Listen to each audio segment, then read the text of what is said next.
Ladies, gentlemen, Speakerhead squad, what is going on? It is your boy Speakerhead, and this is the right one. How's it going, everybody? It's your boy.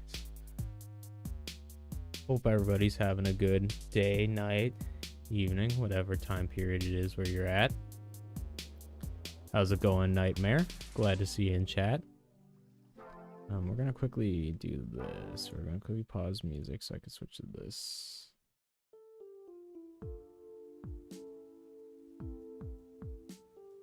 And we will do this. Alrighty. Hopefully that audio is all right for you guys. Yeah, but like I said, I hope y'all are having a good day, night, whatever time it is. So we got some stuff we gotta do today. Hold that thought. Oh, need a drink and I need to do this too. I'm gonna try to record this, and if it doesn't work and my PC implodes on itself, then we're gonna do something different. But chat, we have a game plan today. So essentially, from what I've seen in my last video, a lot of people seem to be kind of upset that I used 50 pals to beat Xenolord. And I understand that. It's because obviously that's sorry, my brain's farting. It's understandable because obviously it's not the stock vanilla settings and people are looking for ways to beat Xenolord on stock settings. So today we're gonna actually do that on stock settings or vanilla settings or whatever you want to call it. Essentially how I don't plan on actually changing a bunch of my world settings. I will be going over all of my world settings before we do this battle. But essentially, we're still gonna have it so I have 50 available slots on a base, because I do have bases that I am using actively that have over 15 pals, because I'll be honest, that's not a lot of pals to work with at a base. So, and that's why I changed the setting. It's I'm at the point where I have put in thousands of hours, so I think I can work with 50 pals at a base compared to 15. But that being said, we will be actually versing Xenolord by using 15 pals at a time, for those who are, kind of mad that I beat it with 50 pals, because regardless of if you're using 15 at a time or 50, everything I suggested in that video should work for that Xenolord Ultra fight. It's just a matter of oh my, why can't I speak? It's how you actually prep yourself along with how you prep your pals, because essentially I'm going to be doing almost the same exact thing. I'm just going to be doing a couple little minor changes to some of my pals and whatnot, which I'll be going over. But other than that, it's going to be the same amount of pals that I'm going to be using. It's going to be this pretty much more or less the same everything, besides a couple tweaks to obviously work with only 15 pals versus 50. But that is generally the game plan. So let's actually get into Palworld. That's gonna be the main thing first. But I don't think I actually said it. I know I already said hello to you, Nightmare, but hope you're doing well, my friend. Glad to see you on the stream.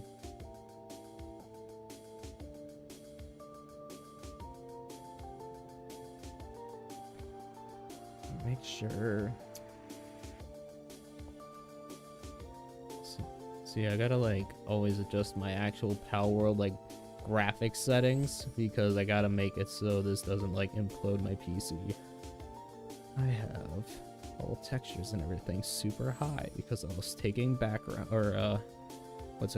background photos for guides. So all the background visuals you see that are blurred behind the pals in my thumbnails, yeah, that I turn up all my graphics whenever I take those pictures so it all looks somewhat nice for y'all. I think that's the only one. Brightness can be adjusted, don't need it at 0.5, that can be at 0. And I guess we could have camera right at 1.5. Doesn't need it to.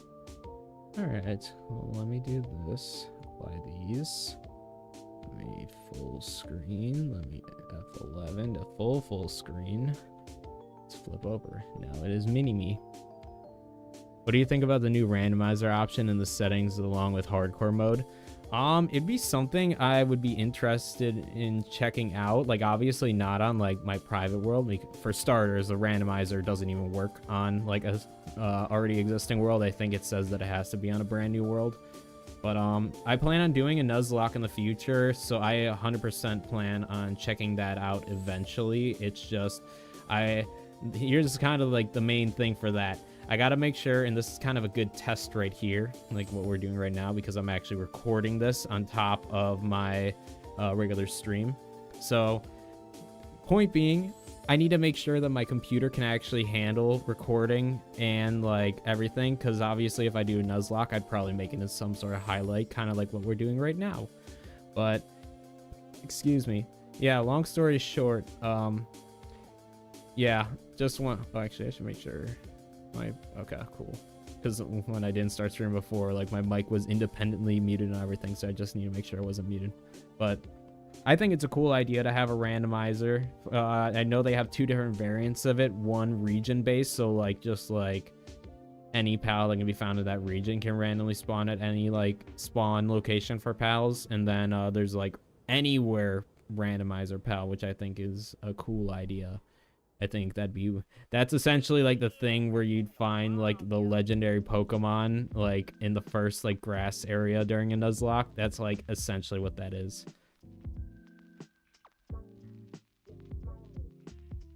Yeah, essentially. So it's just like, and this is kind of like the content creator side of me coming out. I'm totally fine explaining these types of things to you guys, but I'm sure you've seen many other creators do this where they'll live stream something they're doing, and then on top of that, they'll make it into a video. That's essentially what I'd like to do for some live stream stuff. Not every live stream, but good example, if I do a Nuzlocke thing for live stream, I'd like also want to record that. I'm currently testing to make sure the music's going to be recorded out of this audio for this recording.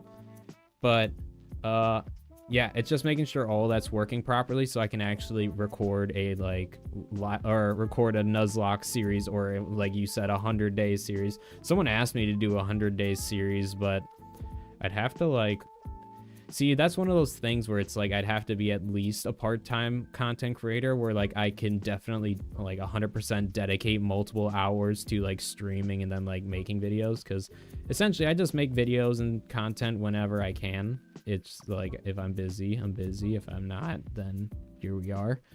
But yeah, long story short, it's just a matter of actually having the time to do so and not being like, well, I could live stream. Like, good example, like I could be working on my Xenolord guide, which is gonna be coming out, I'm hoping, by the end of this week. That's generally the goal. I would always like try to get at least like one decent like guide out or like video out every week or so. But yeah, I essentially want to I just need free time to be able to do that, and actually also have time to get guides out and other types of content, which is why also hiring an editor in the future would be pretty helpful, because yeah, that's the problem. It's like I work and now I'm live streaming, which means I can't edit my videos at the same time or work on them. And yeah, it's just like the multitasking, plus like doing stuff I do on stream is not stuff I will normally be doing in the game.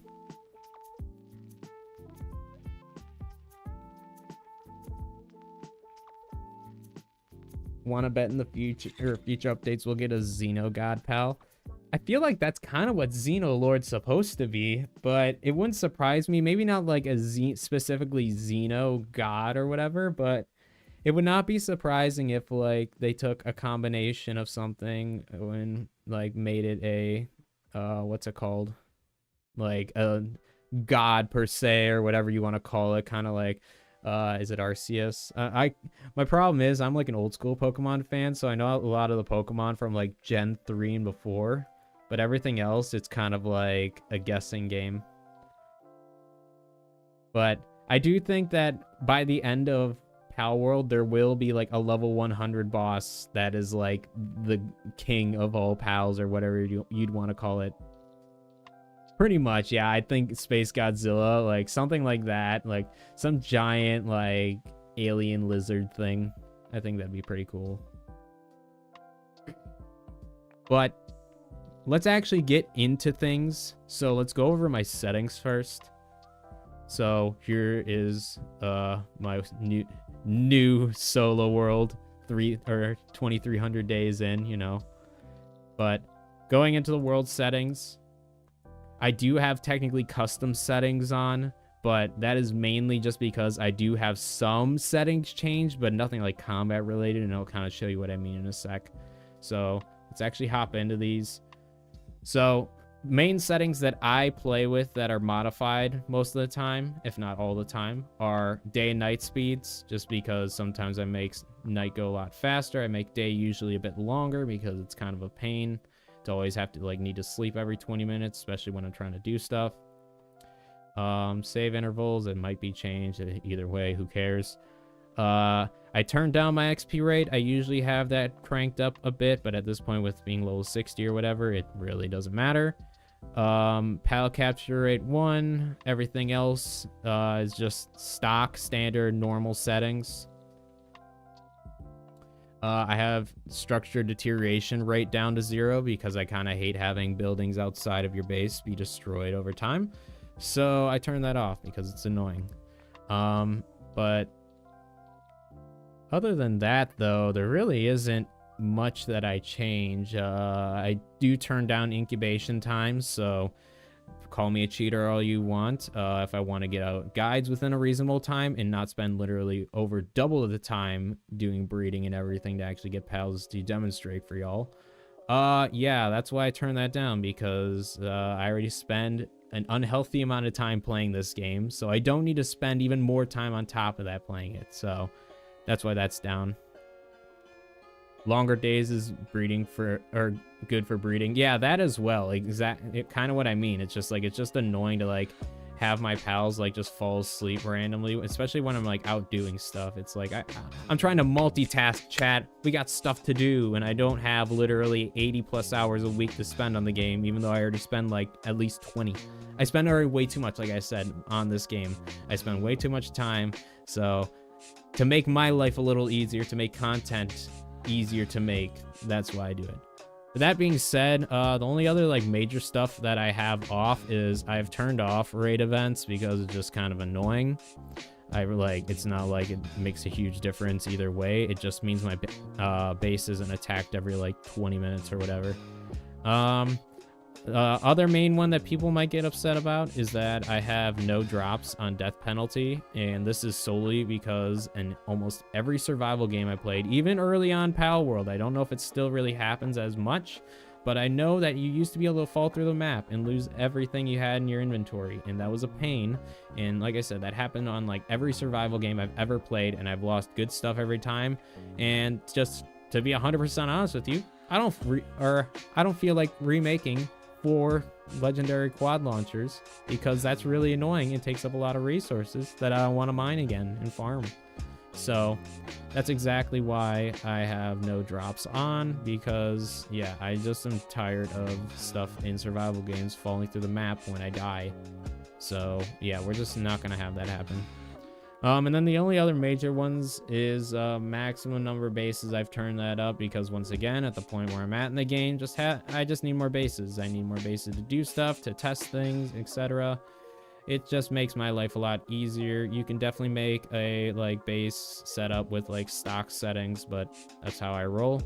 And like I said, I do have 50 pals working at a base on, just because, once again, at the point where I'm at in the game, it's just way more helpful to have all these extra slots in case I need them. But for the sake of the Xenolord fight, we will only be using 15 pals per excuse me, we will only be using 15 pals per like every time I send out pals. I don't know how to properly explain it, but instead of having 50 pals out at a time, it'll only be waves of 15. So I'll kind of show you how I got it all set up once we actually get in the game, but that's how we're doing it. I'm not actually turning it off because I don't feel like pulling a bunch of my pals out and taking a bunch of slots in my pal decks or whatever. So yeah, we're gonna have it on, but we're only going to use 15 pals at a time, if that makes sense. Other than that, though, I don't really think there's any other like different settings from normal that are on. It's like I said, I do have some custom settings, but none of them really relate to how difficult it is to defeat the Xenolord boss. This is more of just for like breeding purposes and making my life easier for making guides, because like I said, I've already said so many times, I spend way too much time on this game. I don't need to spend any more on it. So, but other than that, we're going to hop into this, and I'm going to kind of show you guys what I'm going to be doing slightly differently for this fight versus my last fight you saw in the video.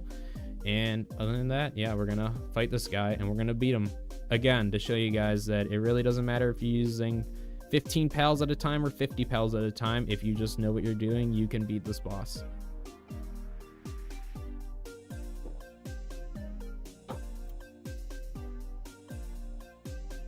My Xbox would die if I had 50 pals at base.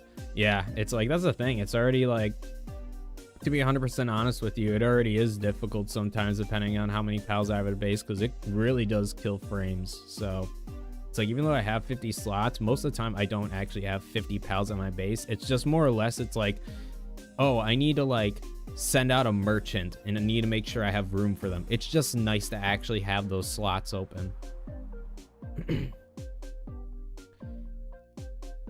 I'm sorry, that was from Undisputed. Welcome to chat, and welcome to chat, guy. Nothing wrong with those settings or configurations at all. Just super chill in business. I appreciate that. And yeah, like I was kind of saying, it's like mainly because people seem like they're pretty upset with how I actually beat Xenolord Ultra in my video, because I won't deny that I did use modified settings and use 50 pals at a base. That is obviously not stock settings, but like I said, that's just how I personally play the game, so that's just how I did it. But for those who want a vanilla version, we will be doing it this time with only 15 pals. What skills did you use for the Xenolord raid? We'll be getting into that right now. You know, also welcome to the stream.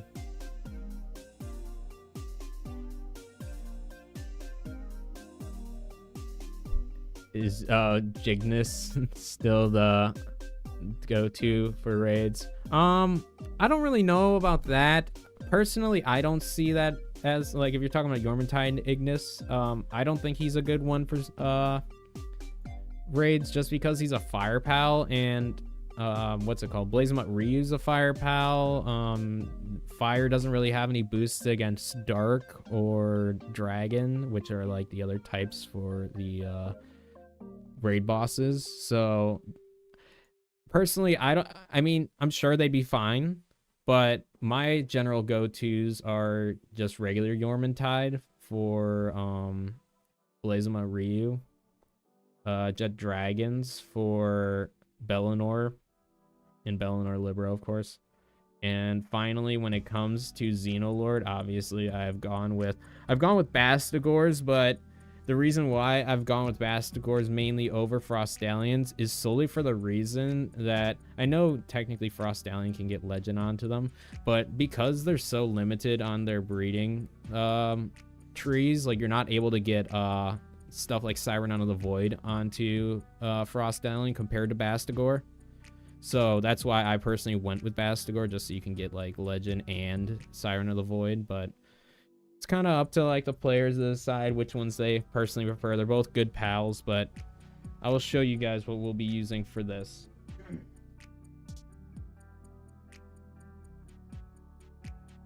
Let's see. Makes sense. Black Hat, what's your favorite pal from the new update, if any? I have a few. Definitely Xenolord. I really like Azramain. As you can see, I already got them all upgraded and ready to go. Guide for him coming out soon. Tarantris. I gotta learn to say that name properly without messing it up repeatedly. But Tarantris, we got fully upgraded. I really like them as well. They're just a neat little friend. And I also like the Tazy horse because it is cool and tazy, and I like it a lot. But other than that, Bastigor is definitely a cool pal. And then, like I said, Xenolords. As you can see, I got a lot of them. But yeah, definitely those pals. I'd also say this fella, I got him fully upgraded as well. Once again, guide coming out in a bit. But what is it, Sylvagus or Sylvagus? I'm still trying to figure out how to pronounce this name, or because yeah, that one's a little difficult. But those are definitely some of my favorite pals. Just got back into the game recently. What pals are good for combat? All the pals that I just mentioned. I mean, Nocklum is always the GOAT, which we'll be using during this fight. Nocklum is always MVP. Sylvagus, or Sylvagus. I don't know. I'll figure it out. But I appreciate the help, Black Hat. But yeah, Nocklum's a good one for combat. Jet Dragon, of course. Either the Bellinors. There's plenty of good pals if you know how to upgrade them. That's what I always say. That's why I make the upgrade guides.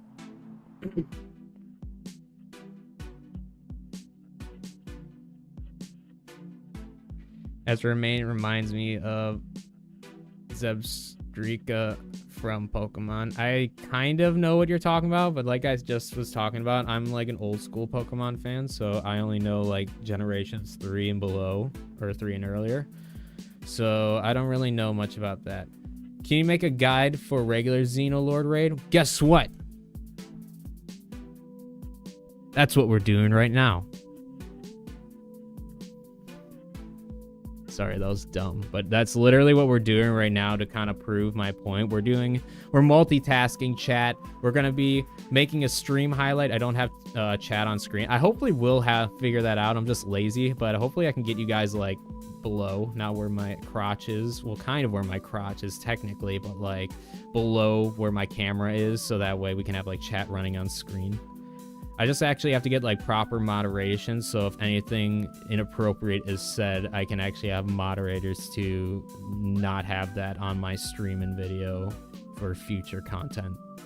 But yeah, we're doing that right now. We are gonna be showing or doing the Xenolord battle again, but this time we're only doing 15 pals at a time compared to 50. We're still using 50. So don't get me wrong, that guide that I mentioned before or in my last video, that is still a very helpful guide and will more or less get you all the information you need to beat it. It's just you got to do it slightly different if you're doing a regular version. And that's what I'm going to prove right now. So, for starters, let's go over my weapons and stuff just because that's what I got right here. For starters, we will be using 4 quad launchers instead of 3, just because I found with all the chaos, it's a bit easier just to have missiles locking on to stuff during this battle. Even if it's not Xenolord, just because you got Xenovaders and Xenoguards running around. Other than that, I will also be using, I got legendary Hexalite armor, which is pretty neat in my opinion. So we will be using that. Other than that, helmet and regular shield is the same with all pendants and whatnot. So we'll go over what's in my inventory in a moment, but let's go over pals first. So as you can see, we have 1 set of 15, 2 sets of 15, 3 sets of 15, and then 5 extra guys over here. So these are all the same guys that I used in my other video. These are the same exact pals, same exact stats and everything. The only difference is that on top of the attack foods that I gave all these pals, I have also given them a health potion. So as you saw in my inventory, I have given them some of these advanced health or recovery meds. So I'm just going to say this too, because I have seen some people get upset, or not really upset, but be like, so how you easily beat this raid boss is by spending hundreds of hours of prep time to beat it. And all I can really say about that is that, yes, it doesn't really matter. I know in my title I put easily, but in all reality, this is not an easy challenge. The only way is an easy challenge is if you crank your attack all the way up and make damage taken all the way down. That is the only way it will be an easy fight. No matter how you look at it, Xenolord Ultra or any of the Ultra raid boss fights will be difficult. Just plain and simple. So anyone who's like, oh, well, that wasn't easy. I don't know. It's the hardest boss you could possibly do in the game. Should it be easy? Should there just be an easy way of doing it? I can show you a way of doing it, but not like a way that you'll like do it with like no casualties or anything. Like, in all reality, all I can really say to that is that if someone is able to do that, make a video on it. I'd be more than happy to watch it. It's just a matter of the people who say, oh, I only beat it with this many, blah, blah, blah. Okay, well, where's your proof? And let me see settings. Because I just showed all my settings before we hopped into this world. You can go back and stream and check it out, chat. I don't even remember if you can, but it will be showing up in the video that we make of this. But yeah, long story short. Man, sorry, lost my train of thought. But yeah, that's generally the idea. So it's just like, if you're like, man, this seems like a lot of work to beat Xenolord Ultra. Yeah, it's because it's just a hard raid boss. I don't know what to tell you.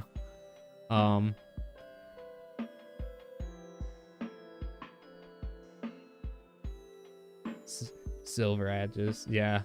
We'll figure out how to say it sooner or later, chat. Hold on, I gotta like alt tab out. I can't. Let's just scroll up.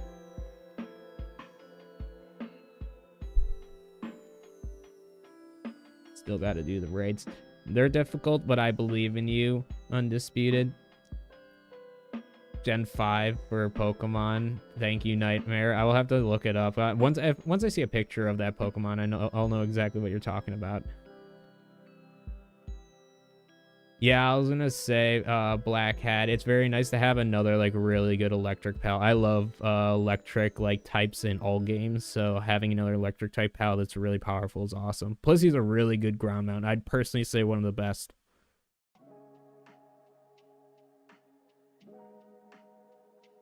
Exactly, Undisputed. It's like people were like in the comments, and once again, not like gonna specifically call people out, but I did see people being like, so easily means hundreds of hours of prep time. I'm like, yeah, like you're not gonna beat this with like one Basticore. Like it's literally the hardest boss in the game, or one of the hardest. So it's just like you're not gonna beat it just like with a couple pals. It's gonna take you a very long time of upgrading and everything. So it is what it is.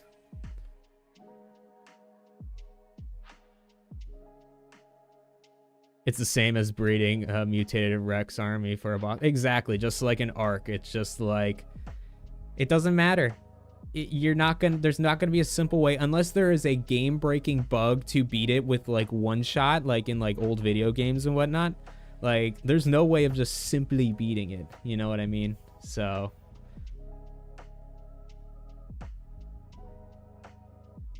who else thinks we get to the island with the giant tree? We'll see a pal again only.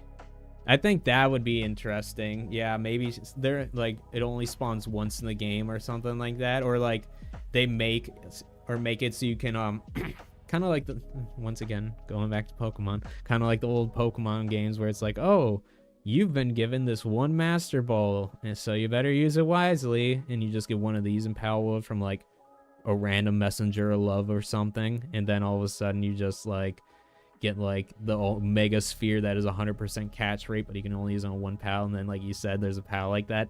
I think that'd be pretty cool. To be honest, if you wait for a level cap increase, it's easier if you capture legendary pal. Yeah, I think so. Huge flying whale. Yes, I agree. They need to add that to the game. I don't know how they'd add it, but that would be like adding those two ideas together, the whale plus what Nightmare was mentioning. I think that'd be pretty solid. But chat, we need to get back to fighting Xenolord. So like I was saying, all the pals are going to be the same. The only difference is we're going to send them out in waves of 15 instead of the 50 at a time. But the only other major differences that I am doing is I will also be using revive potions. There we go. I'm back on this. We'll be using revival potions. I did not have to use those in my other battle, but we will be using it for this because as you saw, even with 50 out at a time, we still lost 15. So we're definitely going to lose a decent amount of pals, but that's what these are for, because we're just going to revive them and then we're just going to keep rotating pals out.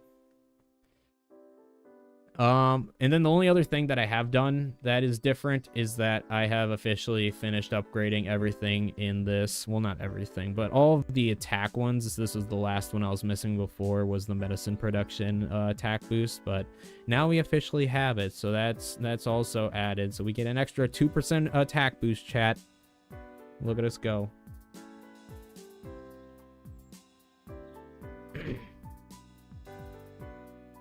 Sorry, I meant it's easier to be. Oh god. Okay, that makes a lot more sense what you were saying before. Yeah.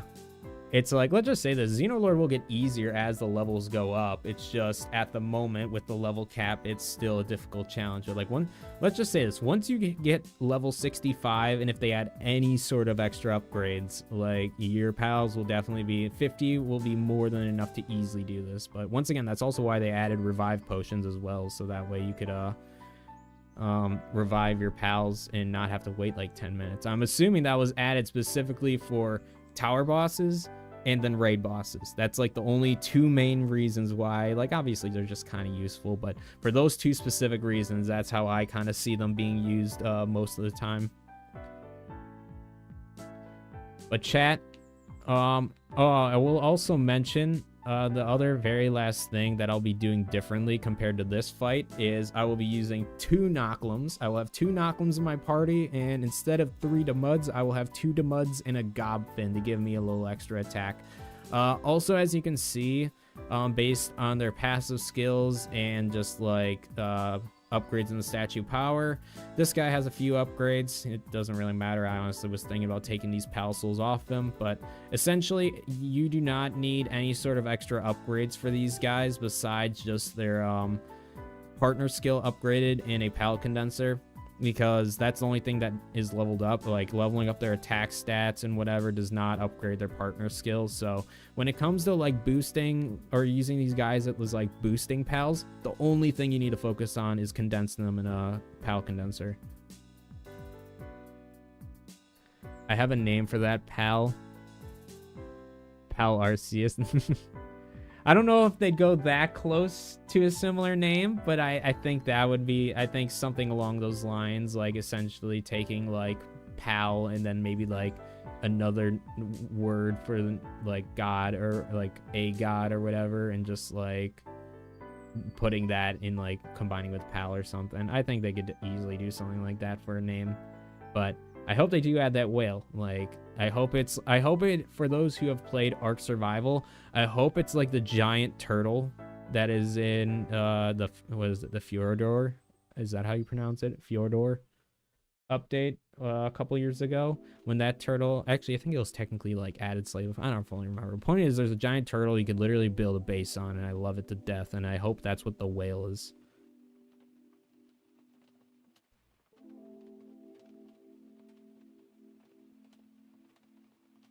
Pal DL? Yeah, I don't know. We'll have to brainstorm on that sometime. Maybe in the future that can be a video where it's like I have like someone design pals or something. I don't know. We'll figure that out. That's just like a spitball idea. But point is, chat, let's actually get fighting Xenolord. So, like I was saying, I got 2 Knocklims.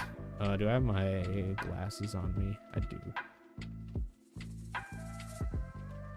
So this one's not fully upgraded, but it is a boss pal, so it does have a bit more health than this guy. But essentially, these are the 2 Knocklims I'll be having in my party as well. I'm just keeping them in the pal box just so they don't use up their stats for their buffs.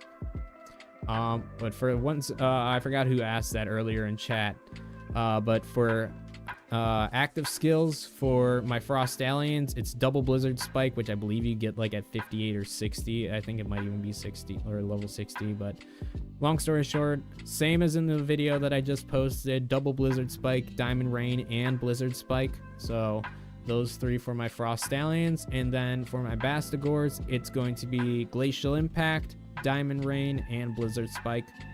So, like I said, pretty much the same exact pals. Like, if anything, the exact same pals as my video originally fighting Xenolord Ultra.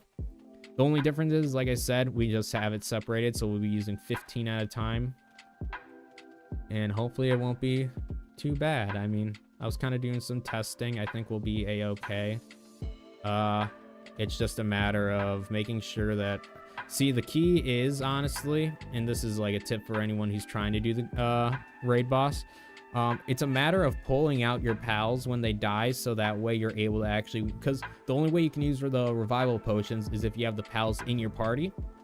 So, at some point, I'll probably be hucking my Demuds and Gobfins, just so that way I can pull out some Bastigors and heal them. But essentially, you got to pull them out, throw them back in the pal box, so that way they can heal along with the health potions. And then, yeah, just pretty much keep cycling through that. And you just, like I said, you just got to make sure you're actually pulling out pals in time. But other than that, that's generally the game plan for defeating these guys. Because, like I said, it's the same amount of pals we're going to be using, besides 1 extra Knocklem. Other than that, it's more or less going to be the same fight. It's just going to take a bit longer. Definitely going to lose a lot more pals, but that's why we're going to revive them. But yeah, it should be a pretty good fight as long as we are careful about how we're doing things. So, and the main thing is too, is because obviously I have settings set to where I have 50 pals availably put at a base. I just got to be careful not to be placing more than 15 pals at a time. So you'll probably hear me counting throughout this battle, just being like 1, 2, 3, 4, 5 when I'm pulling out pals, because I'm like actively counting out how many I pull out, so I know how many I can actually put back in. So, but just as like a general rule of thumb, I know it's these first 3 rows. So these are the only 3 rows I can have pals in. But I'd laugh if the pal god is humanoid. That'd be pretty funny. Just like have it be like the generic villager. And it's just like, I am God. Alright, well, I think without further ado, chat, it's about time to fight the boss. So the only other thing I'm going to make sure to have is... I'm going to grab this Mammoth Curry and Gale Claw Nikujaga that we're going to be using for this fight as well. Might even put on defense for my...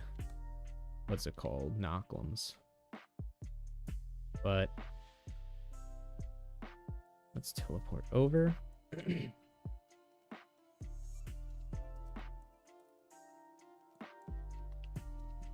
Gotta build us a thingy thing.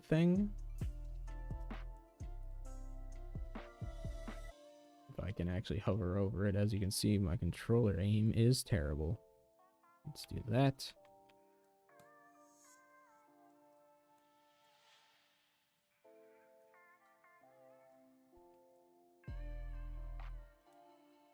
All right, chat. So, game plan.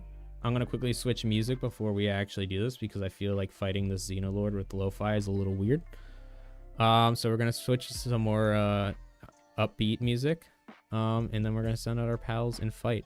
So if you have anything in chat you'd like to say before the fight, say it now, because I will not be reading chat during the fight. I will be solely focused on this battle. So... Speaker, they mentioned they want to end our levels at 100, right? That's what I've heard. I'd have to see if there's any like actual sources for that and like see like actual evidence of them saying that, but it wouldn't surprise me with how they're kind of updating things. It seems like they're going 5 levels at a time. It seems like they're definitely not trying to like go past that 100 level too quick. So it wouldn't surprise me if like by the time they are officially done with Palworld and it's like fully released, level 100 would be like the max level. So does that mean we have about 8 islands left if 5 levels per? Maybe, maybe not.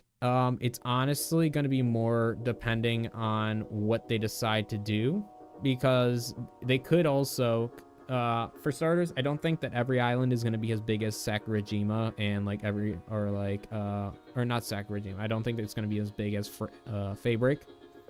But I definitely think we'll be getting a few more big islands. The tree, obviously, a good example of that.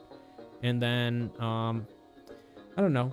Something that it wouldn't surprise me if they eventually make like a second island you could go to.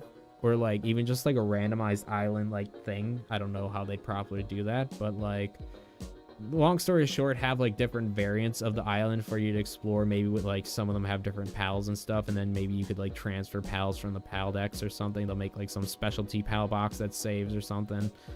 But yeah, I wouldn't say 8 big islands, but it wouldn't surprise me if they do add some more updates and like add more things, or like have teleporters to like different island areas or something. But it's definitely hard to say, Nightmare, because there could also be some examples where they might add more than 5 levels. It just seems like they're going 5 at a time. Is it better using Vampiric over Musclehead? It really depends on the build, because Vampiric is good if you already have a lot of attack added on. But if your pal's already not putting out a lot of attack, the lifesteal isn't going to be that great. So, like, good example. Flip over this quick. I have my Vampiric Xenolord.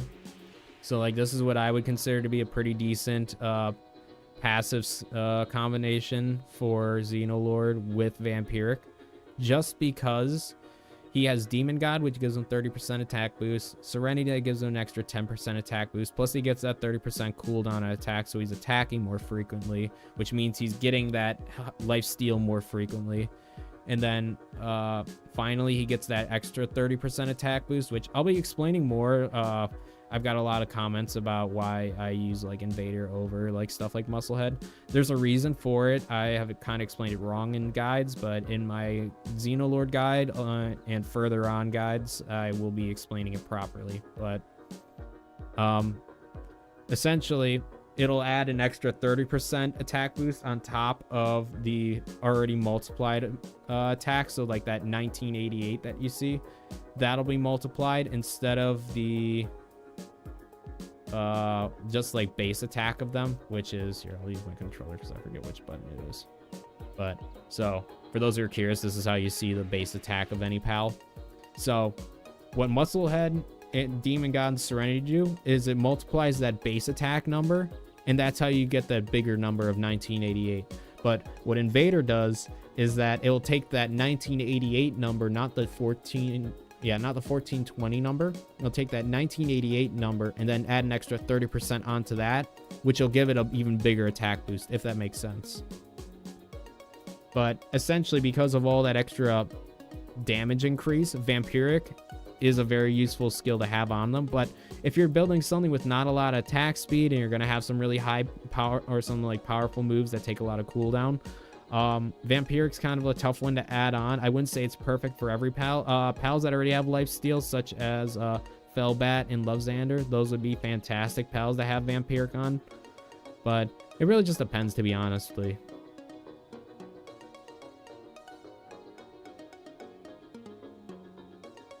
Oh, like Gen 1 Island to Gen 2 Island. Kind of like that. Like something like that. Kind of like Fortnite Chapter 2 or whatever you want to call it, or whatever the heck it was called when they made the new map. But it's like, yeah, just... Or even, once again, going back to Ark, how they have the different islands where it's like there are a lot of the same dinosaurs, but there are some like specialty dinosaurs per world. Something like that, essentially.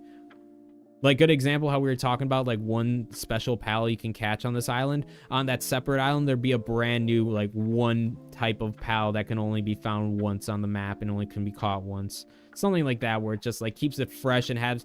You can play through the game again. It'll be the same game, but on a different island with, like, different stuff to explore, if that makes sense. You're such a dope creator on this. So keen for the retcon Lord build.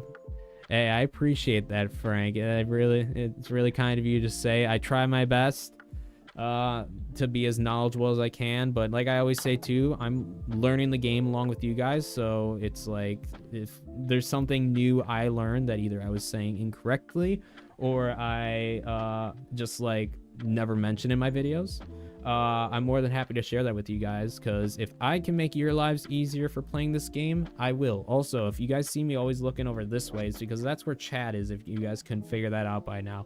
I have my second monitor over here, cameras right here, and my main monitor right here, so a little triangle. But once again, Frank, I really appreciate that.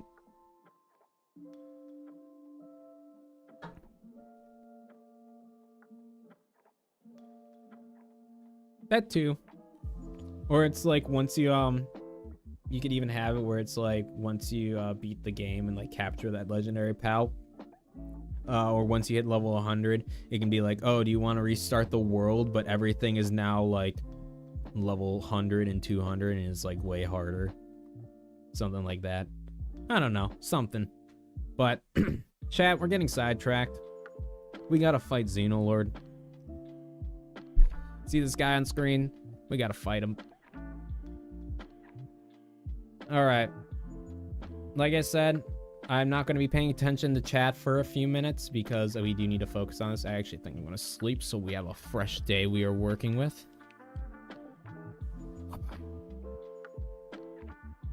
Gotti.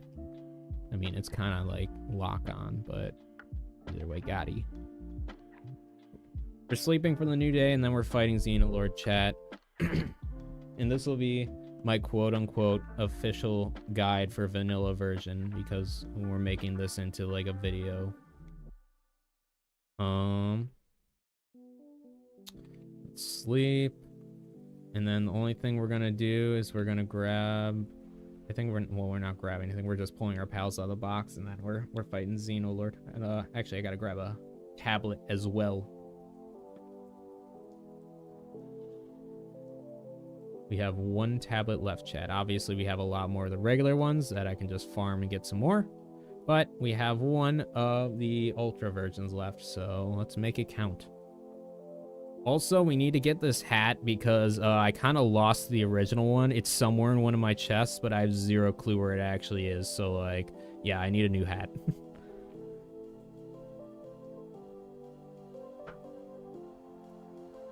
Imagine losing the most difficult item in the game to get just like randomly. All right. Let's flip over. Let me switch music. Also, the game plan is that whenever I pull pals out, I'm gonna wait until I die essentially before I heal them. And then I'm probably gonna teleport to one of these bases and just heal up all our pals and do all the reviving there. Yeah, see? I was going to say, we're using Revivals, Phantom. We're going to be using those. That's like the main difference, besides also using advanced health potions.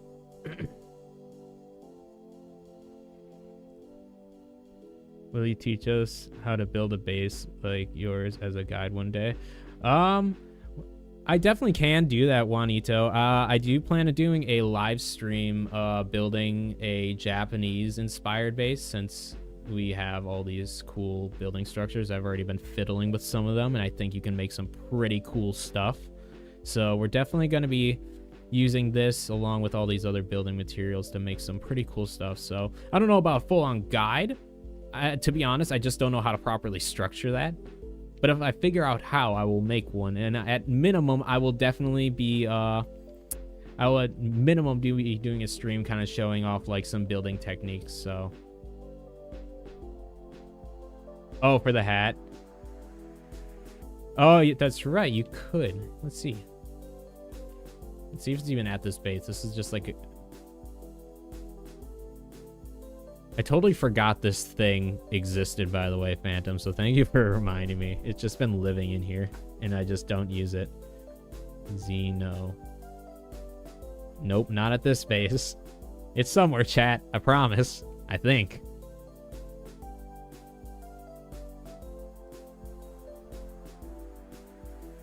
Definitely a building stream. It's probably be like once I figure out a good spot to build that base, because right now I'm just like working on like grinding out pals for upgrading and stuff. How do you get the mask? Are you talking about the Xenolord head? You have to beat Xenolord Ultra. Other than that, I'm not sure what you're talking about. Mask. This helmet I just got from chest on the oil rig. But anyways, chat, I'm sorry for just fumbling around and not actually getting to task. It's because I read chat and I don't want to ignore you guys because I feel bad. All right.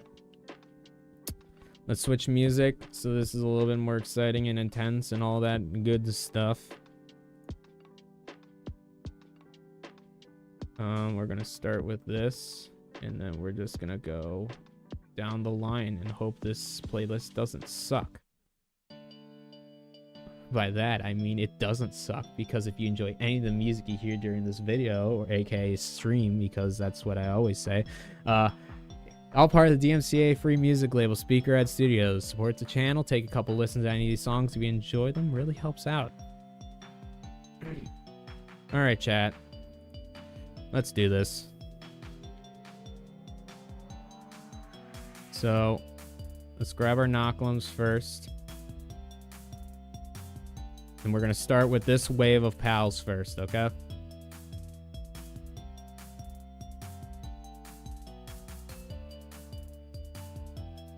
Alrighty. Hopefully, music's good levels for you guys as well.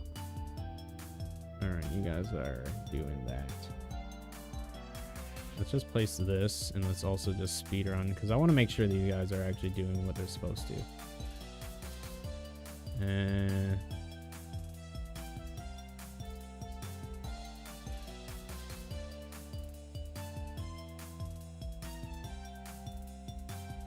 there. I don't really care about this. I'm not doing that. Effort. Too much. Alright. So let's quickly give myself hack potion. And I think I'm actually going to do this for Knocklims instead, because it'll be fine. Alright, and I got health potion on me. Nope, now I do. And I might even get myself a defense potion. Screw it. Or defense. Alright, chat. Doing it the stock vanilla way. You ready? Let's do it. Make sure these are all... Okay, we're good. So let's send out our Knocklim.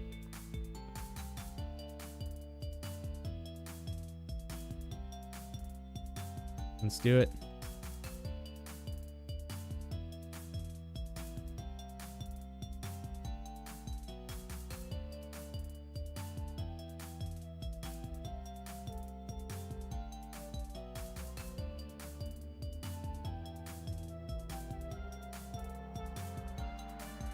Now, kind of like in the hard mode battle with tower bosses, I gotta pay attention when my Knocklim is running low on his ability, because he'll get wiped very easily if I am not paying attention to that. So, like, we're gonna actually swap him right now. If you want to use the ability, that'd be pretty cool. We're actually gonna do this right away. Let's see. Oh, I didn't even realize I was low health. Oops. Well, we're gonna hope they don't die for 3 seconds. They probably will.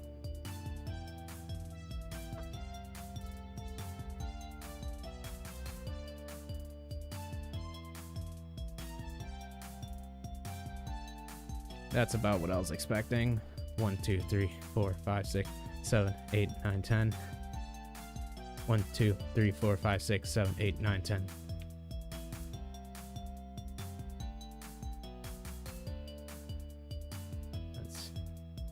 That. You are the one I want to send out.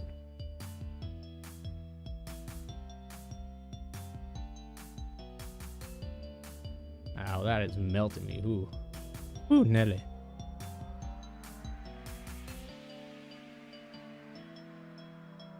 So, like I said, game plan. We're just going to go back to this base quick. We're going to pull out some of our pals. We're going to revive them while those guys are fighting. Let me just do this. 1, 2, 3.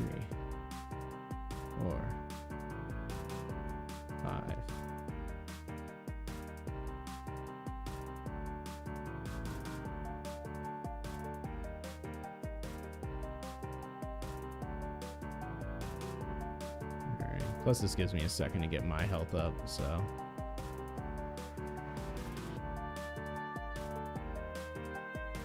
I have a feeling all of our guys are going to be dead once we are back, but that's okay, chat.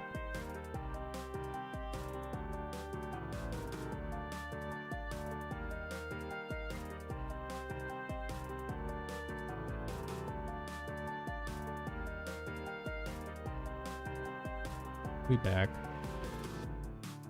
1, 2, 3, 4, 5, 6, 7, 8, 9, 10, 11, 12. 1, 2, 3, 4, 5, 6, 7, 8, 9, 10, 11, 12.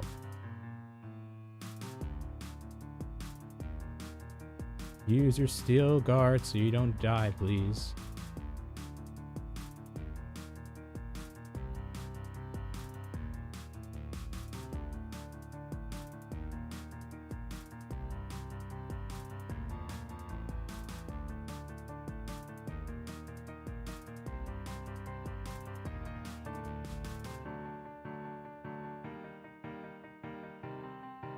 Two, three. 1, 2, 3. This 1, 2, and pull up 3. Means I can put out 1, 2, 3.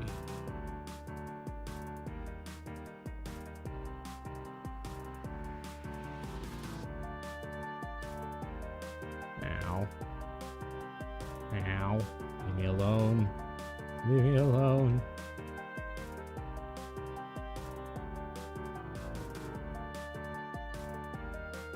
Honestly, it's just all these Xenoguards and Xenolords that are just, or Xenovaders that are the problem.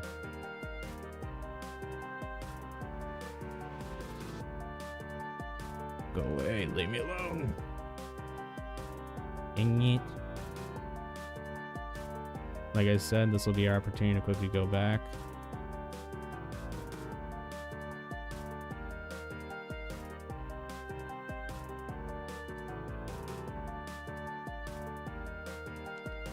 I have a feeling when we get back, most of our pals, if not all of them, are going to be dead.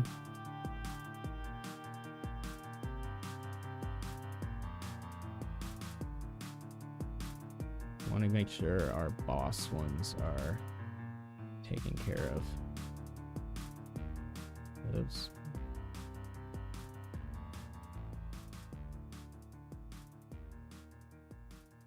All right. We'll let the rest of these guys do their thing. Alright. That should be enough for now. Let's get back to the fight.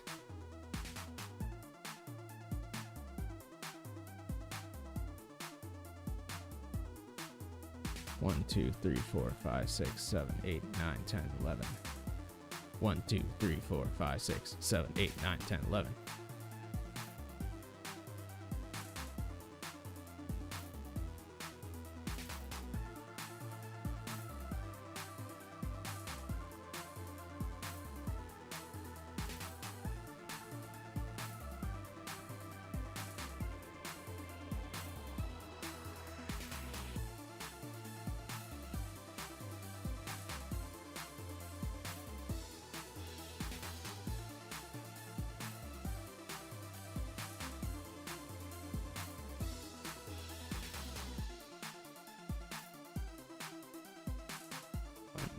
One, two.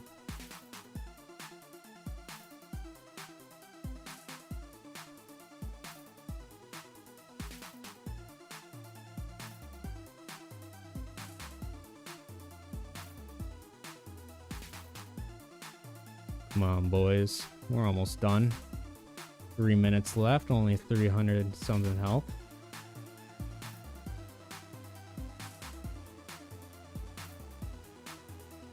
Whoops, I sent out one too many. Whoopsies. Alright, we're teleporting back to the other base fast to quickly do one more last heal job, and hopefully that should get us to the endpoint. I think we're almost going to do it anyways, so.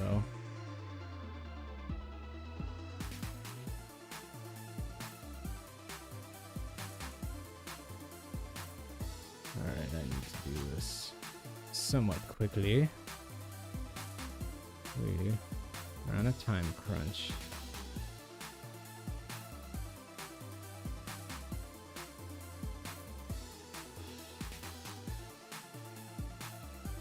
That's not what I meant.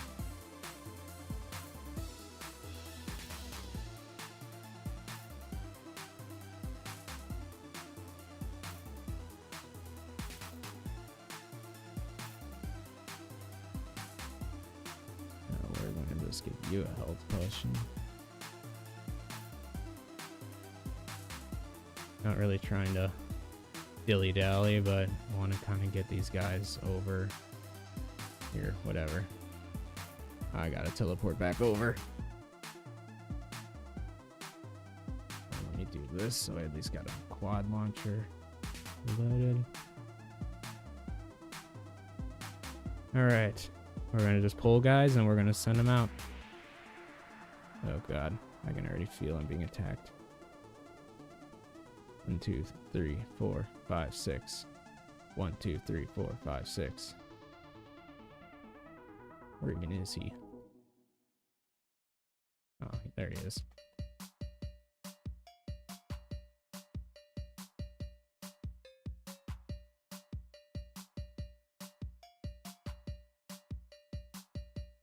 Come on, boys. I need you guys to focus the main guy.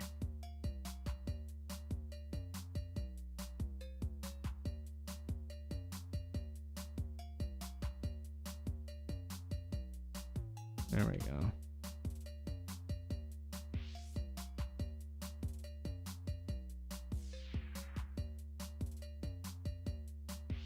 Oh man, that move takes up so much time. Oh my gosh, and it is melting me too. Okay. As upsetting as it is, I don't think we're actually gonna beat it this round. It's definitely possible doing that way, but I think I just kind of whiffed it. I'll try to respawn.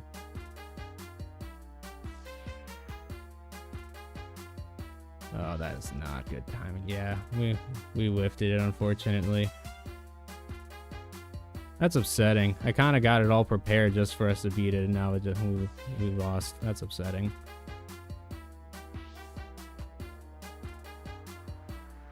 But essentially, I guess that is the plan. I think honestly, one of my main problem was, and I think I'll just have to do it. I'll just have to redo it. I think my main problem was I was so focused on counting out how many pals I had. I should have just turned off the setting and just had it stock, so I didn't have to keep counting. That's what I'm saying, Wolf Daddy. It's not an easy fight, no matter how you look at it. I think that's what a lot of people aren't getting, is that, as you can tell, it's not like our pals are weak or anything. We had some pretty heavy hitters. It's just not an easy fight. We will do this again, probably next stream. We might even try it again one more time tonight, but maybe. Really depends. I don't have that many revival potions left. We'll see, chat. Might be a next stream thing. That is a very upsetting, though, because we definitely could have done it. I think, like I said, I think I just got flustered and was like trying to count out my pals too much, which if I just needed to, I should have just swapped out pals. Well, sorry to disappoint everyone. Trust me, I'm probably just as, if not more, disappointed, but we'll definitely do it, though. I think it'll probably be next stream, but like I said, I think I just gotta actually pull out pals and just not worry about actually counting out, because I was so like focused on like I said, I even missed one there. I was just so focused on actually doing it.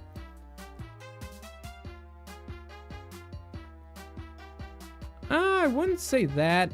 I think the main problem is, like we kind of discussed earlier, the main problem is that we're not at max level yet. We're at current max level, but like we were talking about, at the end of the day, once Palworld is fully released, because it's still in early access, it's most likely going to be a what's it called?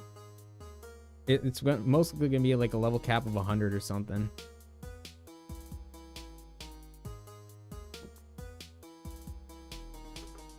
I appreciate that, Wolf Daddy, but yeah, I mean, all I'm saying is that, let's see, I remember seeing set the raid boss on fire, cheese before used in Bellinor level for the update. That was funny to me. I'm sure you could probably get burn effects if you have that on the pal. I'm sure that'll help out. And maybe having one fire pal, but at the end of the day, it's like I was kind of saying, it's like, and like we were just talking about, this level 60 is not going to be the max level cap. So once you actually get to the point of like getting to like 65, 70, 80, like Xenolord Ultra is going to seem like nothing. It's just the fact that this is the current level cap, so obviously it makes it a bit more difficult. But I swear, chat, like this was just a fluke. I promise you, we will be doing this again. Because as you saw, we got really dang close. It was just, I was kind of like panicking. And like I said, trying to like make sure I was counting out proper pals and everything. But I think the main thing is, because another problem that I'll mention too, is that I had all my pals kind of like sorted like this to kind of keep me like mentally aware of like, okay, this is how many pals I'm supposed to be using. But I think if I have all my pals just like actually on a page where I can just quickly swap them out a bit better, I think that'll work a lot better. What modder setting lets you see the health IVs of pals name bars? If you're talking about the like, move my camera. That is not what did I even grab? What am I grabbing right now? Hold on. I grabbed something that I don't even know what it is.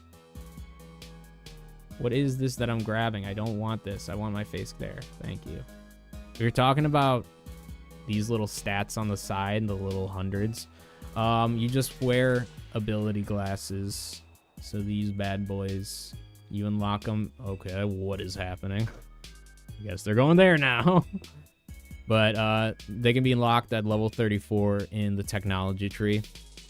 And essentially, it helps you see the hidden potential stats of pals.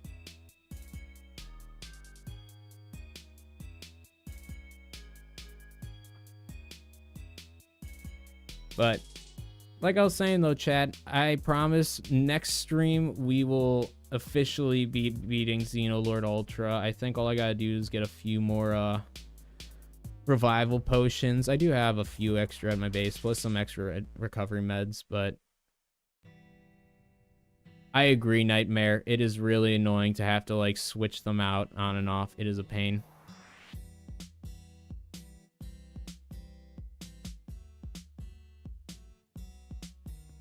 Yeah, I was gonna say there's it's got an interesting description, Wolf Daddy. It is, where's Xenolord?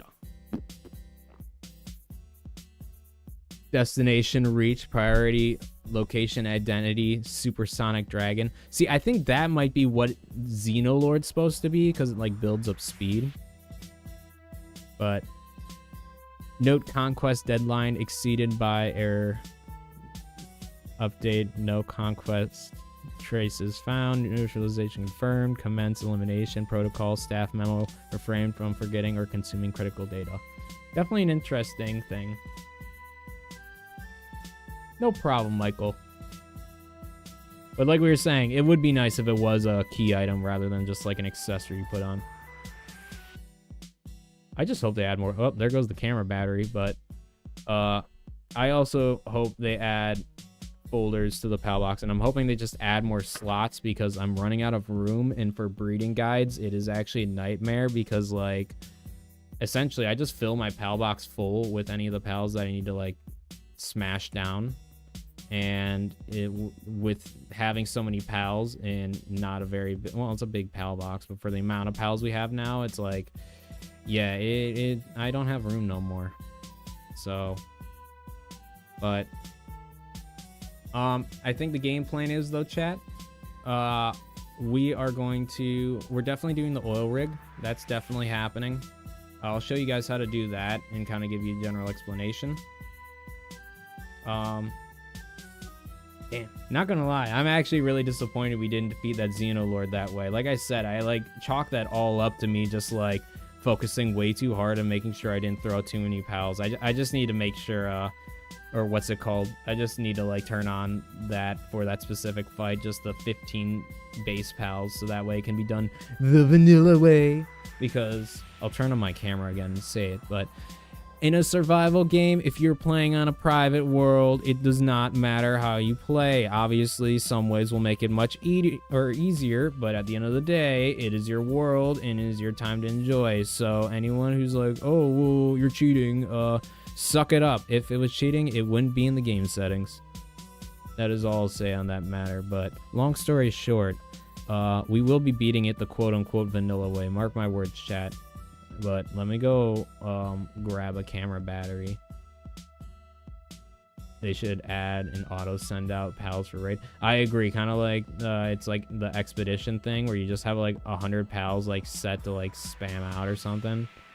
I think that would be a good way of doing it. Like once a pal, because that's the main thing, it's just pulling out the pals. Like if I could just have it auto pull them out, that'd make it way easier. But like I said, mark my words, we will beat it. Probably within the next couple days, because I want to do that sooner than later. Excuse me, I'm like half burping. I think that I already read that. Maybe they should add something like data bank extensions for PAL box you can get. They just need something. Like they just need to make it so you have more room in your PAL box, and then like have like folders you can set up, or at least like name like the sections, like once again referring to Pokemon, how you can name the different, like change like the backgrounds of like different sections in a PAL box. I think that'd be helpful, where you can like categorize it like that. Thank you, Sigil of X, for subscribing. I appreciate the support. And chat, like I said, we'll be right back. I'm going to quickly switch camera batteries. And yeah, we'll be back in a minute to do some oil rig stuff and other things. So BRB.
Alrighty, chat, we're back.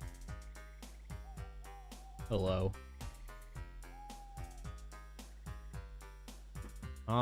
Actually, chat, for those who play on console, maybe you could help me out because I'm a stupid monkey-brained idiot and I don't bother looking at button controls. Is there a fast way? I know there's a fast way of sending pals down to your base, but is there like a button click to actually transport pals from like your pal box to your actual party? Because I know Y is to send them down, so like I can just send them down like that, but is there a button I can click to send them fast into my party? Because that would be a major lifesaver. No, there's not. Damn, that'd be so nice if there was, because honestly, that I was kind of thinking about it while I was grabbing camera battery. That was another thing that was really slowing me down, because as you guys saw, I had to quickly spam out my pals in my party, and then I had to quit one by one drag pals over to replace them and like get them revived. So if there was a fast way of doing that, I would maybe do that. Maybe there's a button on keyboard I could do. I would maybe just have to look into that. That's the nice part about it, using a controller and keyboard and mouse. I can kind of like swap between the two if need be, but that's what the main thing I think that messed me up, where I'm just gonna have to kind of like get used to like swapping. But I think that's what mainly messed me up, was the healing time, because if I didn't spend as much time healing, I would have been at the fight longer and etc. But yeah, big bummer, chat. But you know, my pal, no, my box, my brand, walk, wee woo, fire, get him, attaboy. But yeah, like I said, I think I just gotta, we'll definitely be able to do it, because as you guys saw, we were under 100,000 health, so it's definitely manageable. I think I just messed up a couple little minor things that could have made it a lot better. Like I said, the main one I'm thinking is just changing it, at least specifically for that battle, changing it so I only have 15 pals available at a base instead of 50, because I was doing so much mental math to make sure I was like not sending out too many. I think 6 should add a training gym, one for XP and another for IVs instead of fruits. There is something kind of like that, Wolf Daddy. There is Dr. Brown. I said it weird. Dr. Braun. So this is Dr. Braun. They are a new person thing that was added during this update. Essentially, you can do a wacky operation on a pal that can give them either new stats or just like boost their stuff. In fact, we'll grab who I've been testing him with. This is Brick, chat. Meet Brick. He is my friend. He is big and he has a big old club, and I love him a lot. But this is Brick. This is who I've been using to upgrade with Dr. Braun and do my testing with. So we'll kind of do this just so you guys can see this. My name is Dr. Braun. I'm a genius scientist pushing boundaries of pal science. I've been waiting for an eager test subject, collaborator like you. Would you like Brick? Smile. Or would you, I can't even read. Would you let Brick Smile undergo the latest brawn surgery? If it succeeds, the results will be absolutely mind-blowing. Maybe. So what do you say? Ready to let Brick Smile go under the knife? So to give you an idea of what this does is that it's essentially gambling, chat, where it can give you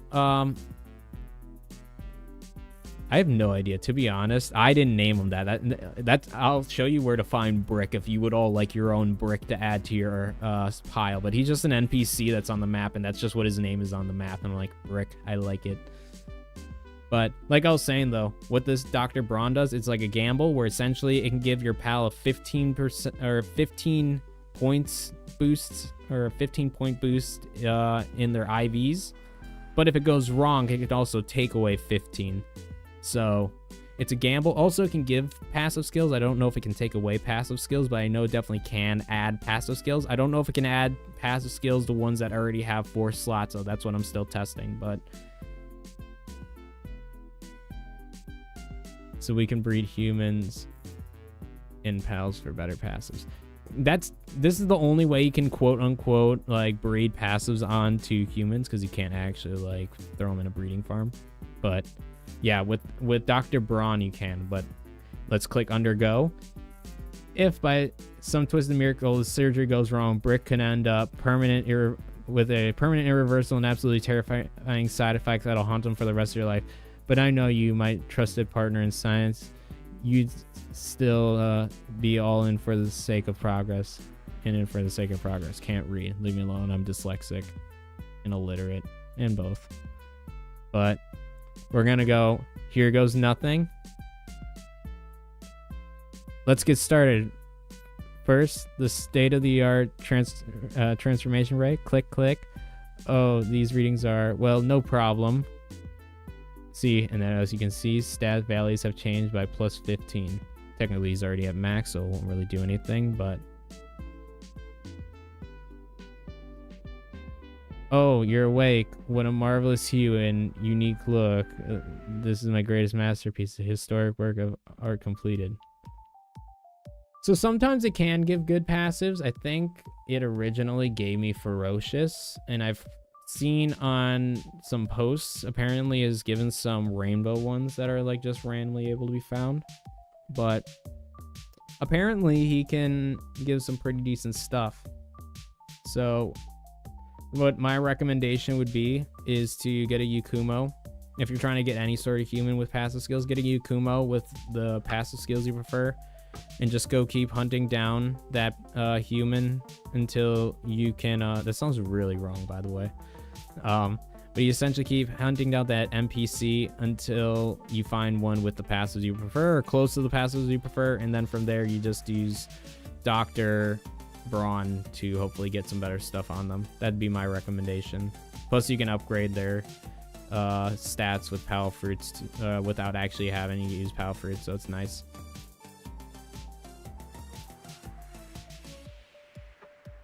Speaker, imagine if you could rank up Braun and make it so good outcomes happen more likely. I will say that it does seem like they're pretty frequently positive. Like, to be 100% honest with you, I think I've only done it like 5 or 6 times, but every single time has been a positive boost. I haven't actually gotten a negative boost, which is why I'm very like uncertain of what the negatives like operations actually do. But so far the positives seem all right. Ever since he has had 4 passive skills, though, I have noticed that he hasn't gotten any new passive skills. So it might be once he's at 4, it can't change him out, or it's just very rare.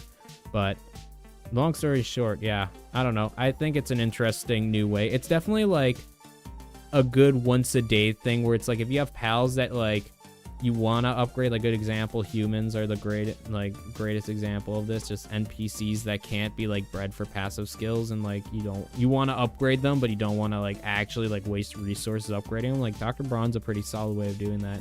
Like my Brick is at max IVs, so see, Brick, he's at 100. I gotta put some good moves on him though, because punch is not gonna cut it. But that would be pretty cool if you could like upgrade his thing. Sadly you can't, but that would be pretty cool if you could upgrade it. But all right, chat, let's move on with the other stuff we're doing today, because I need to feel slightly better about losing to the Xenolord, because to be honest, I would very much like to do it again right now, but the main 2 things is, one, I have to get more of the actual ultra slabs, and then I'd also have to get a lot more of the potions and revive things, and it's a pain. Do you think Dr. Braun is a hint of future content? I could see them doing more things similar to Dr. Braun, where there's like more pals you can interact with and actually do stuff with. Specifically like that, I'm not totally sure. You can get minus 30 IVs and it's real bad passives. I'm sure you can. Once again, I just personally haven't done enough testing to like fully state whether or not it like is worth it. So right now it seems like it's worth it. That's why I'm just testing with brick. But I really just got to figure out the main thing I want to figure out is like the more or less percentages of positive versus negative operations, because if it's more likely positive, I'd recommend it more often. But if it's like 50-50 or like 40-60 for like positive negative, that's really where I'm gonna have to tell. Right now, so far I'm on a streak of only positive. I have not gotten a negative operation, but we will definitely be testing that, and I will keep you guys updated on what else I personally learn about that. But chat, we're gonna build our team for the oil rig. The pals that I personally use are, I passed them. I use Felbat. I do want to get one with what's it called? With Vampiric, like we talked about earlier. I feel like that'd be a good passive skill combination for him, but this is the one I'm sticking with for now. The other pals I personally use are, I use Nocklum because he's just a good bullet sponge. For longtime viewers of the channel, we're using Speed. I think what I will eventually do for Speed 2 is I will eventually replace Nimble with Infinite Engine. I just need to actually have time to upgrade, or the best way of putting it, I just need to spend time and have enough room in my PAL box to where I can just breed a bunch of Jet Dragons until I get one with Eternal Engine, because that's the only way I can get it. So it's just going to take a lot of time, which is why I'm like not super eager about getting it right away, but we'll eventually do that. Other than that though, I'm also putting Felbat down here just so, because it's easier to swap between these two and then also have Felbat down there. And then the last pals I'll personally be using for this, we'll be using a Gobfin for sure.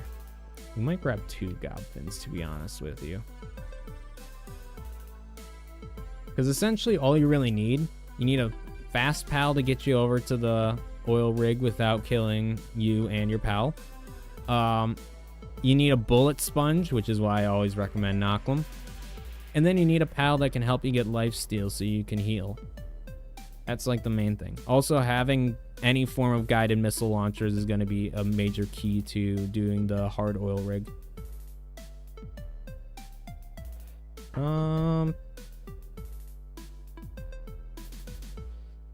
Usually I go with either another Gobfin or go with Bastigor, just as like another like tanky pal. I mean, Nocklum would work as well, but essentially just something that can take a lot of hits.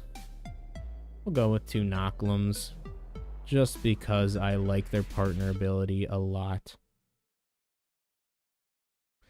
Other than this is gonna be our little attack squad. Actually, I lied. We're not gonna go with another Nocklum because for taking out the actual attack helicopter, that's why I always say I kind of bounce between it. I'm gonna try to do it a bit quicker, or a bit more quickly today, but just having that Gobfin to get that extra attack boost is really helpful. But this is the squad we're gonna be using to take on the oil rig. It's a pretty neat squad, if you ask me. The only thing I want to change though is I'm still working on getting a Nocklum, Alpha Nocklum, but replacing Burly Body with Serenity. That would be pretty solid. Or getting one with Diamond Body replacing Burly Body as well would be nice. But long story short, plan on replacing that. But this is what we'll work with for now. All we're gonna do is we're gonna make sure all of our quad launchers are reloaded. Once again, just like the Xenolord battle, we're going to be using 4 quad launchers, but they don't have to be legendary launchers. They can be any type of launcher. I just personally recommend using a quad launcher over a regular guided missile launcher because you obviously get 4 shots compared to the 1, and they do the same amount of damage, so why not? But all we're really going to do, we're going to quickly grab some food, sleep so we're not doing it at nighttime. I gotta make mental note. myself to get Dr. Braun when I see him next time. Yeah, I was gonna say, he just randomly spawns where most other NPCs would spawn. Like, at least, like, just, like, wild roaming NPCs. So, like, the, shady merchants and pal tamers and stuff.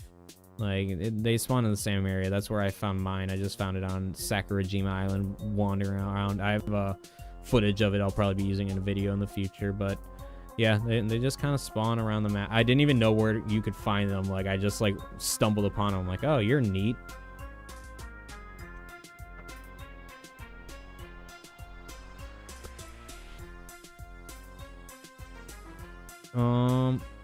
So we're gonna we'll grab this. We have defense, but we'll grab an extra 200. We're gonna put some of this other stuff away that we don't really need. Why are you hungry? There's so much food at this base.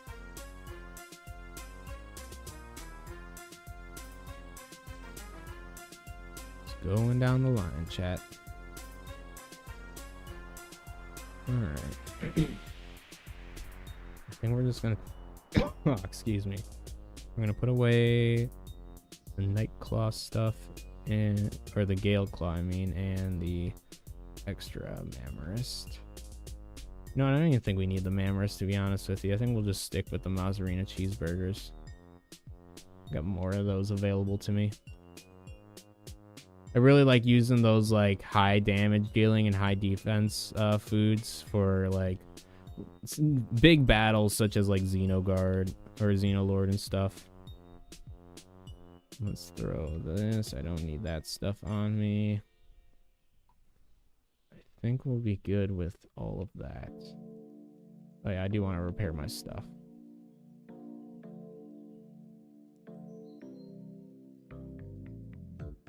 Alrighty. Let's quickly sleep so we're not doing this at night. Oh, welcome, Sekenio. I'm sorry if I said your name wrong. My chat is very small and I'm very illiterate.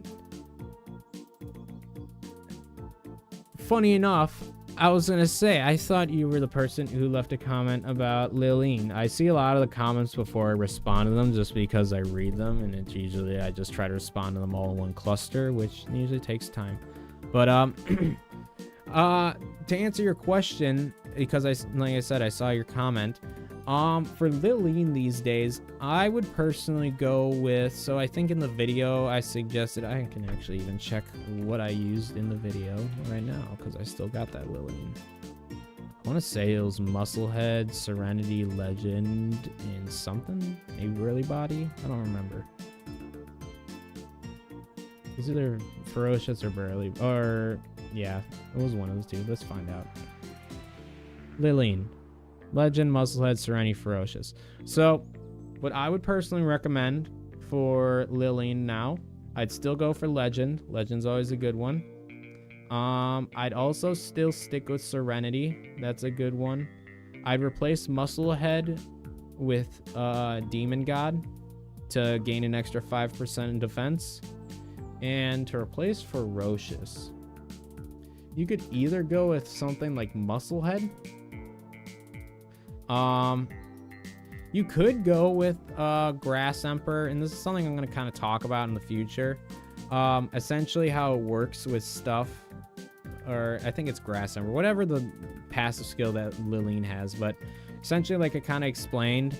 So when it comes to skills such as Legend, Musclehead, Ferocious, any of these that just say attack plus 20, essentially that is just boosting the base attack of your pal. You can find out the base attack of your pal by hovering over their attack stats.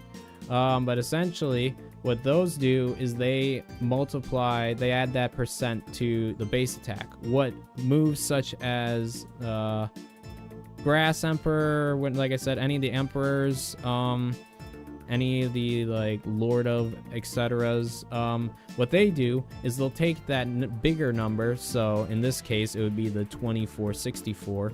They take that number and that will be multiplied by 20%, or if you're doing one of like the bigger tier ones, like 30%, such as like Eternal Flame or something, or Invader.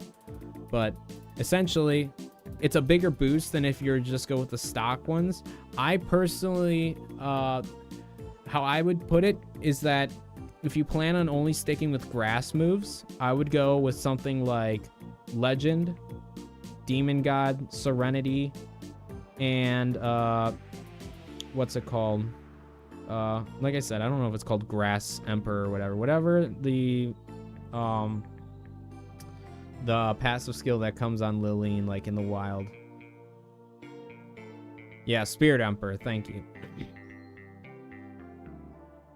Yeah, like I said, and it's partially my fault, if not a lot my fault, that some people are confused about how those skills work, because I always kind of explain them wrong. I kind of just like clumped them all together when it came to percentages, but I will be kind of explaining that differently in a way that makes more sense, like I did now, so that way you guys aren't confused on that. But yeah, like you said, the combination that you wrote down is what I would personally recommend.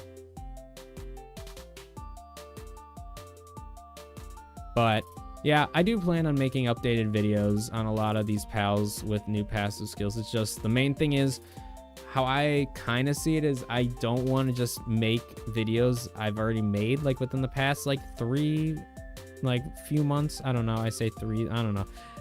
I like waiting a year before making a new video that's like essentially the same thing, just updated. It just feels weird to like make an update video every like few months, because here's another good example. Let's say there's another big update that adds more passive skills and whatnot that makes that combination irrelevant again. It's like I'd want to wait and like make sure that I'm like giving relevant information, so that way it's not like completely out of date. Because like I said, essentially all of my old all my guides are kind of, they're not irrelevant anymore, but they're definitely out of date. Like obviously they don't talk about giant pal souls, they don't talk about any of the new passive skills, so it's like I will have to make new guides on them. I just don't want to make new ones on pals I've already done, just because I feel like it'd be too redundant. I'd like to make it on new pals, if that makes sense. I appreciate that. I appreciate you like how I explain things. I still am trying to make some decent videos. It's more or less just now with all the new passive skill stuff, kind of, or just upgrades in general. It's just more or less working those into how to explain it in a guide that makes sense. Red 4-star best score is not one demon god trait. Yeah, so when it comes to demon god, you don't want to go off of just like upgrading the 4-star or whatever. I mean, let's just say it's also not necessary either. You can definitely, that's kind of the nice part about having a lot of good passive skills now. You can definitely flip-flop and like use like a bunch of different varieties of passive skills and get good like outcomes. Like you don't just need to use like some of my pals I have all rainbow ones, but some of them it's just like good example Lillian. Some of the other ones I still use like Serenity and Musclehead, which are 2 and 3 tier. So but yeah, essentially if you want any of those traits, you don't want to go off of just like upgrading them in a condenser. You just got to keep breeding those pals until one of them hopefully has that trait, or breeding a pal that already has that trait, using a combination to breed a different pal that you're looking for, if that makes sense. Once again, that's why I make scripts on things. I feel like I suck at explaining things unless I don't actually write it down. And what about Vampiric? Could it be good instead of Spirit Emperor? Vampiric could be pretty good as well. The main thing is just making sure, I kind of already explained this earlier, so I'll give a little brief version of it. But essentially, you just need to make sure that you're putting out enough damage, but also putting out enough frequent damage if you're going to put on Vampiric. So you definitely would want Serenity on there. And then you'd probably, once again, having Legend and Demon God would probably be a good combination as well. Because you want to make sure they're attacking frequently, so they're actually getting that lifesteal consistently. And then you also want to make sure that they're doing enough damage so that lifesteal isn't completely irrelevant, because from what I've seen, there isn't that much information on Vampiric, but from what I've seen, sources are kind of saying around a 5% lifesteal, so it's not a lot. So you definitely need to put out a lot of damage output to make that useful. And we'll kind of be showing that off with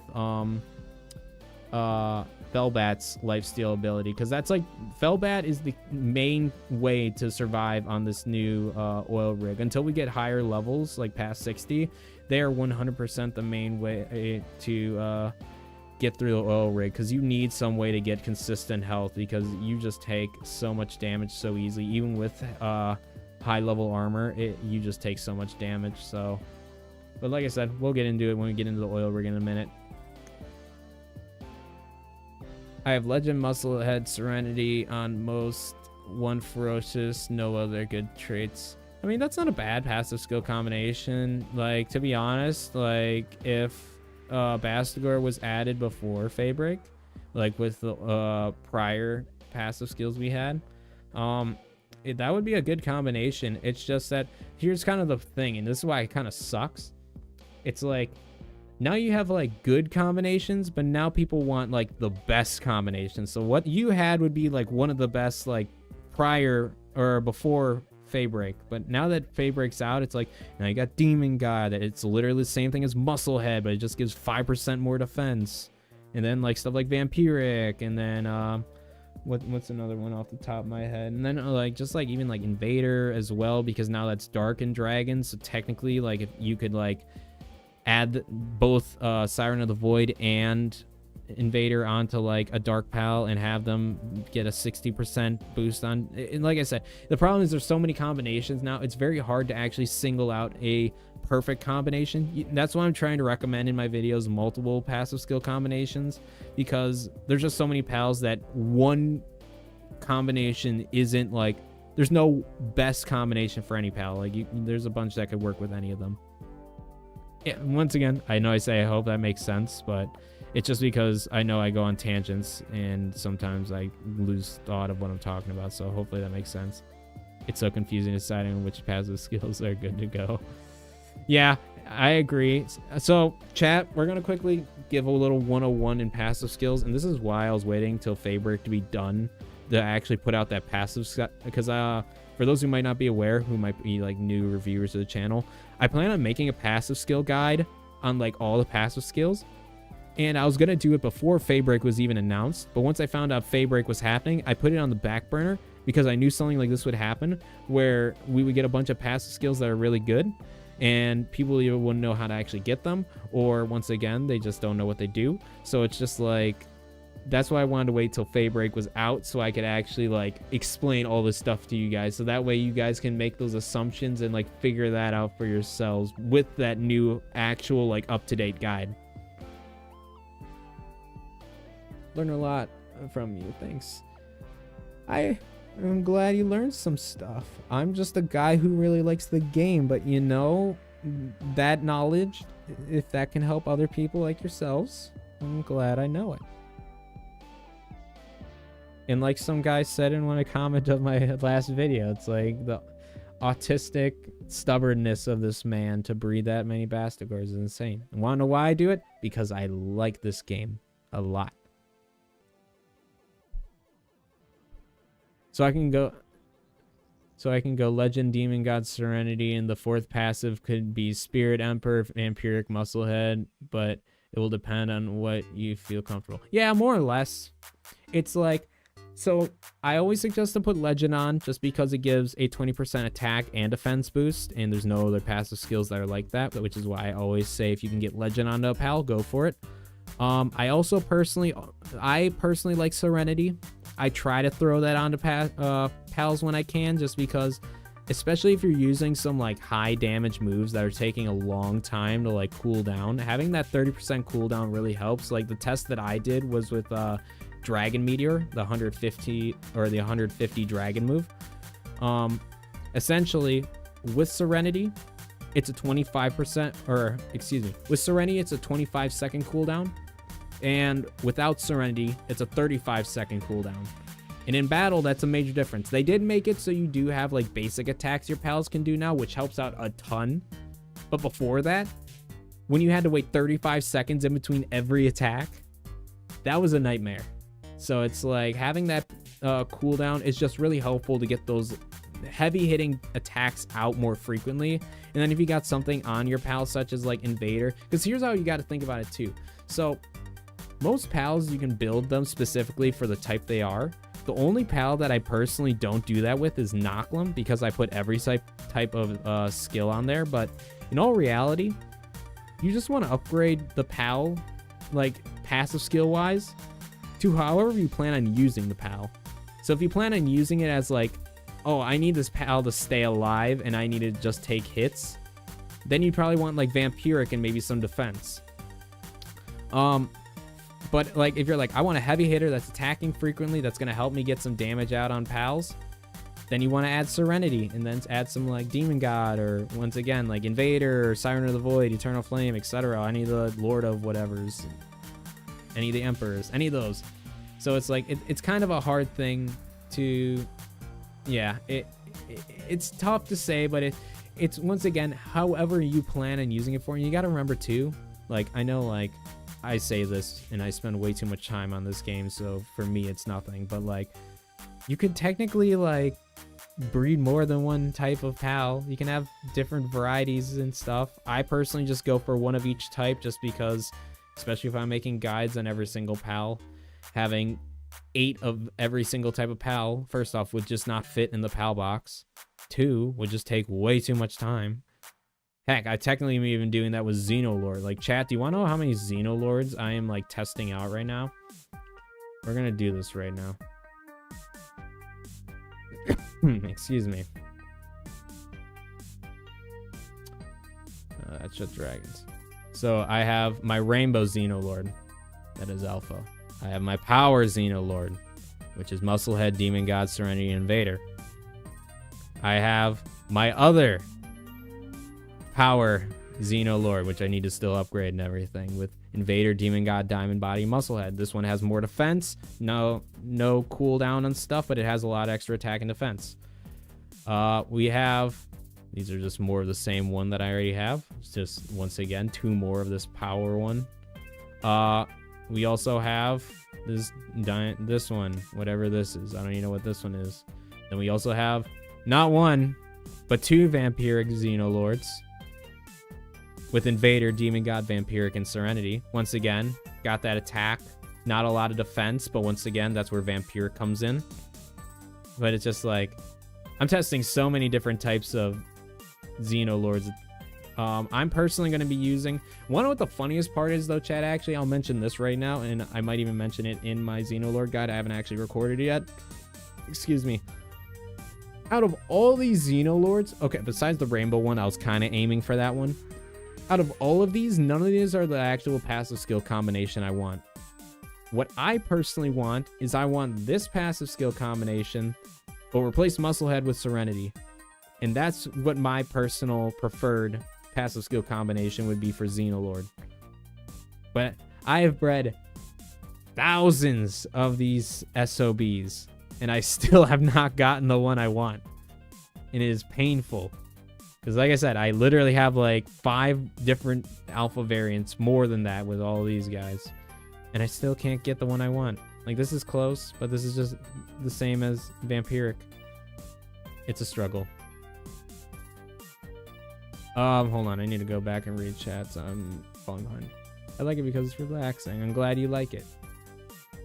I like it. I mean, I enjoy Palworld because it's like I don't actually have to be a tryhard. Obviously, there's some points in like Xenolord fights that like I gotta actually be a bit sweaty, but at the same time, it's like I'm I've had my fair share of playing like competitive games, and it's just like I do not enjoy getting pissed off and ending my like time of like being off of not working just like being mad. That's how I see it. Do you know where to get the new skills from skill fruits like Holy Burst? It seems like they'll just kind of randomly pop up. I don't even know exactly where I got my Holy Burst skill fruit. All I know is that I did just randomly get it, so I'm guessing it's probably, if it's not on the like regular trees that already existed before Faebreak, I guarantee that they are on the Palworld trees that are or the skill fruit trees that are on the Faebreak Island, because I've definitely grabbed some fruits from there, so there's that's potentially where I got mine. But I'd say if it's not on the regular trees, you can like 100% find them on the trees on Faebreak, because I didn't really do too many dungeons on Faebreak. I still haven't, and I don't think I got it from like a chest at the end of a dungeon. I think it was literally from skill fruit tree. So that'd be my recommendation to you, Christian. Just check out the new trees on Faebreak. That's how it kind of worked with Sakurajima. It seemed like a lot of the higher tier fruits started showing up on those trees on Sakurajima, so it would not surprise me if it would be the same way, because I think they just have a set skill fruits that will spawn on each tree, because I have like on certain trees I will only find good ones, on certain trees I will only find the crappy ones. So it's like I feel like there's just a set like either level cap, like number cap or whatever. But yeah, long story short, if you can't find Holy Burst on any of the regular trees that you've like searched, check Faebreak trees. I don't have every tree unlocked. My music's all messed up. There we go. I don't have every tree found, but there's a Palworld tree here on the island by this teleporter. There's one on the very tip of this thing right here that I found. There's also one right here on this rock. And I want to say there's one more. I just don't remember where. There might be one or two more that I just don't like know off the top of my head. But yeah, I would check those trees out, because they will definitely be... I'm sorry for my map just moving. My controller sucks and it just moves. But yeah, I would check those trees out on Faebreak, and those should hopefully get you what you're looking for, my friend. Oh god.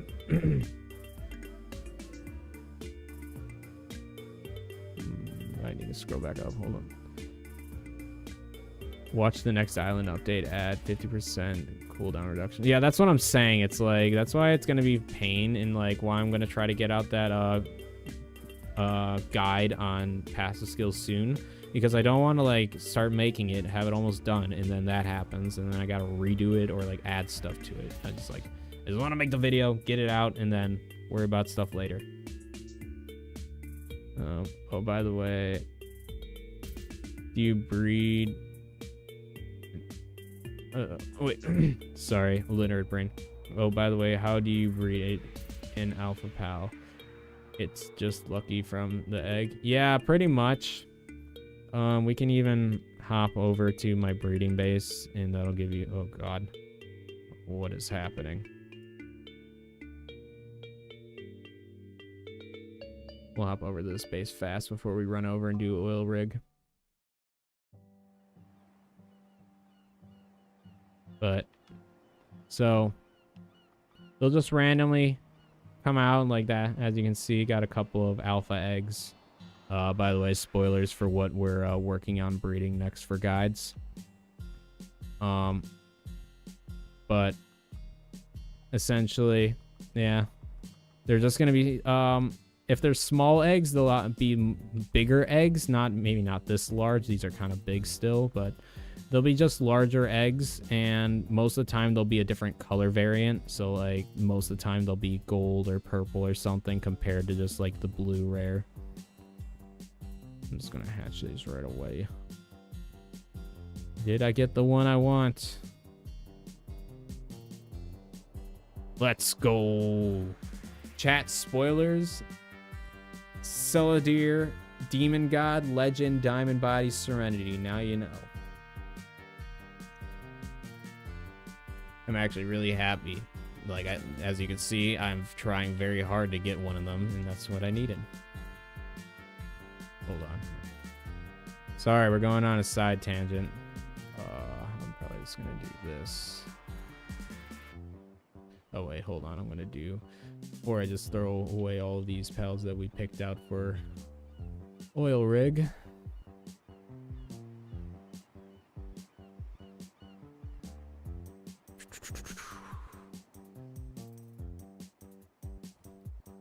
Did I favorite it? I think I did. Oh wait, right there. Let's go.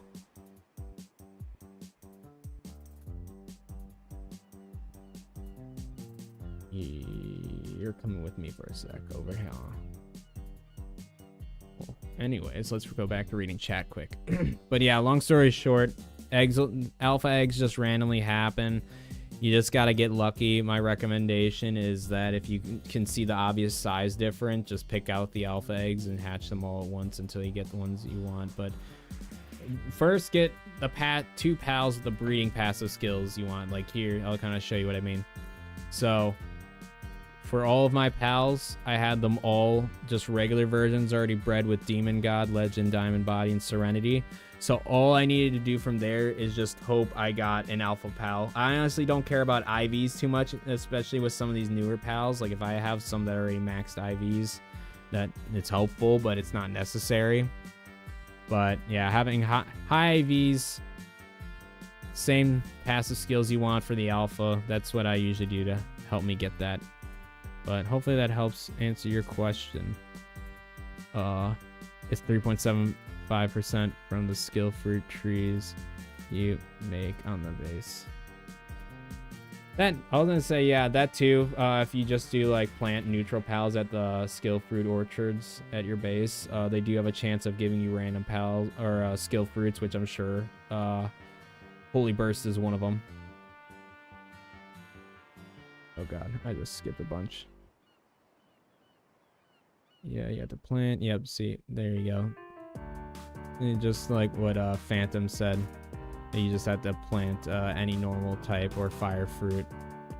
Same goes flame funnel. Some attacks are complicated to get. They are very annoying to get. That's why I'm glad that some of these like skills that can only be found on certain pals are able to be put in a skill fruit form, because I will say, and this is just a little pet peeve, it was extremely not extremely frustrating. It was a little annoying when people would be like, you missed an upgrade, you didn't put this one skill onto this pal. And I'm like, in all reality, this pal took like, let's see, if you want to like include like actually hatching eggs and stuff, like it probably took like 8+ hours to get that single pal the way it was. And I didn't want to put another like 3 hours into trying to get one with the right passive skills, one that was also an alpha, that also had that passive skill or that active skill as well. It's like, it's just so many little things where it's like, it's just not worth it. I'd rather just put on skills that can be put on with a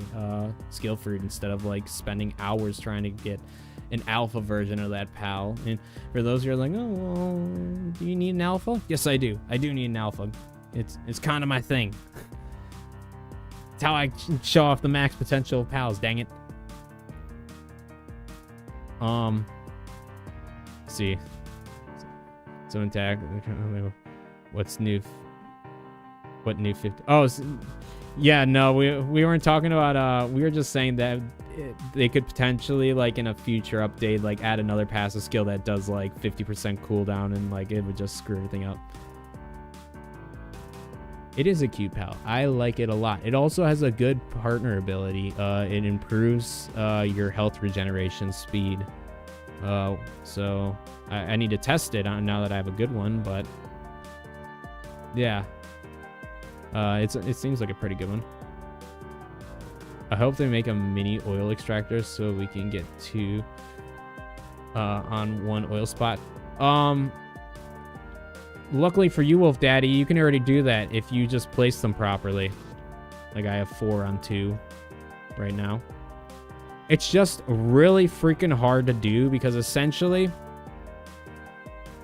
you have to like place it like right on the border of where like the oil would be left and right, if that makes sense. So like you'd want to like place it like right here on this like line, and sometimes you gotta like angle it a weird way. Luckily I was kind of able to angle them both this way, but yeah, it's super hard to do.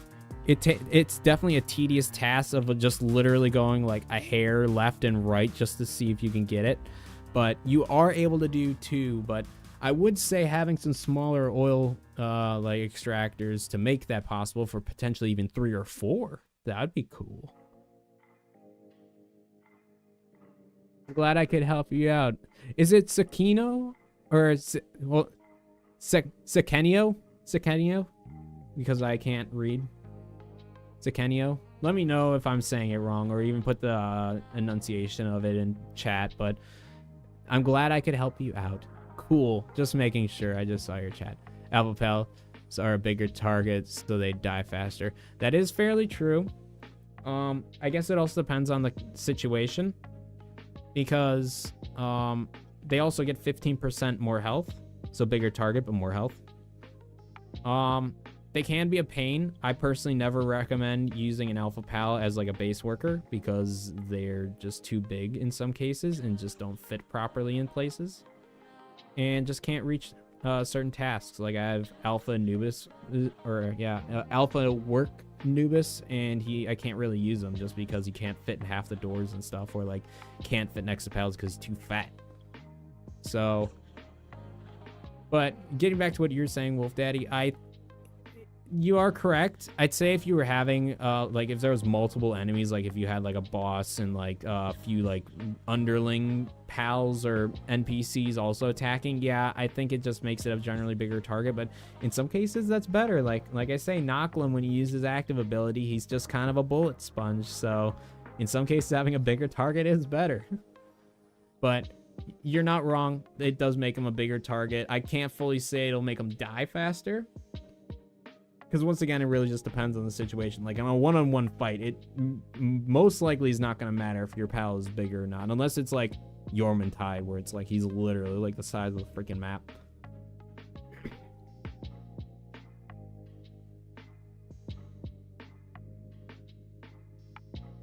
Kitsune knocked, got Dark Wisp and Flame Funnel. Interesting, I did not know that.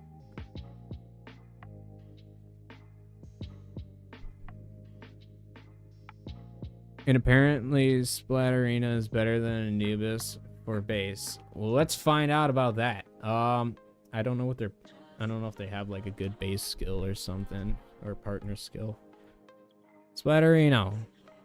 While in possession, the amount of items obtained from a meat cleaver is increased. Oh yeah, I remember that. That I'd have to test. This is something I actually want to try out, chat. I gotta see if this works with the butchering machine, or if it's specifically only the meat cleaver.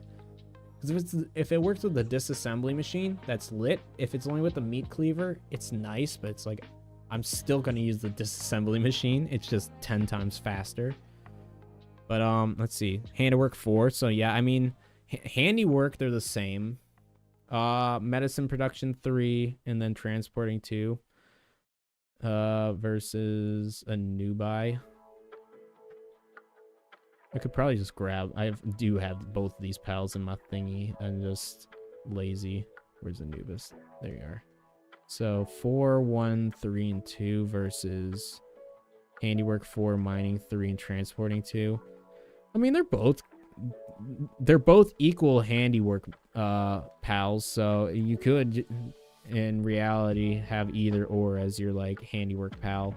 I'd say they might be, I don't know, they're both useful in their own ways. I personally still find Anubis more useful because he has that mining 3, which once you have fully maxed out in a pal condenser becomes mining 4.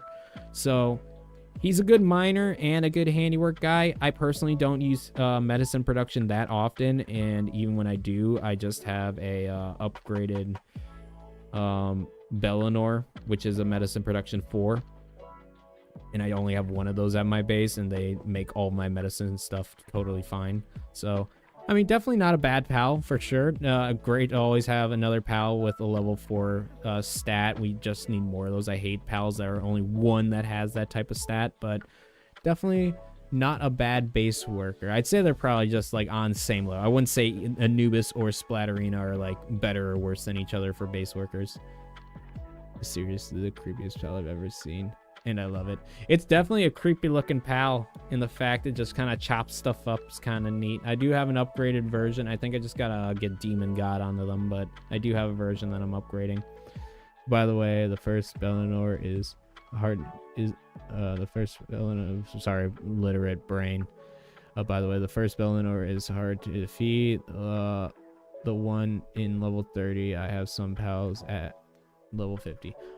They're pretty difficult to defeat. As long as you're like talking about just the regular version and not obviously the ultra, because the ultra is just a pain no matter what. I recommend max level everything to take on any of those guys. But in terms of just the regular Bellinor, all I can say is, first off, if you're able to build a like just base specifically for fighting pals, definitely do that, because you will destroy your entire base if you try to summon it at any base that has structures.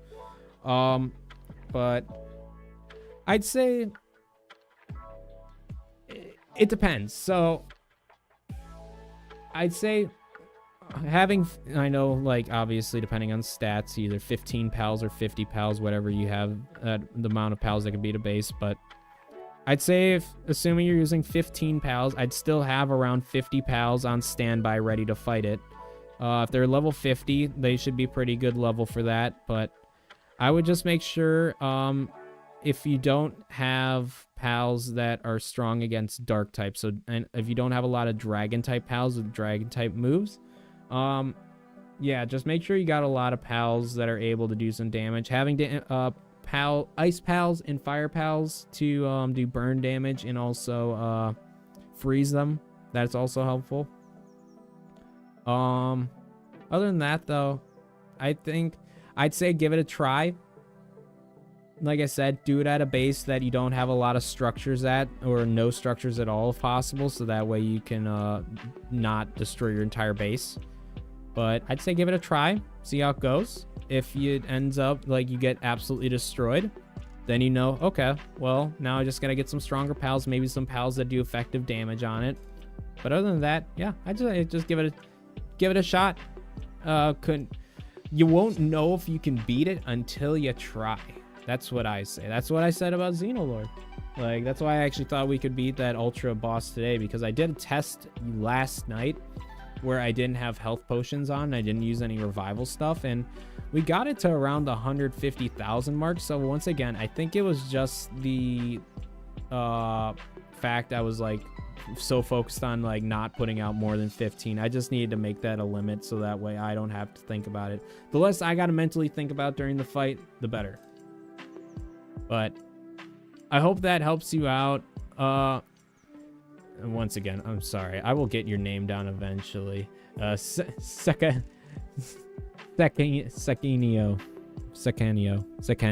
God, my brain. Leave me alone. I'm very dyslexic and stupid and all of the above. That's okay, though.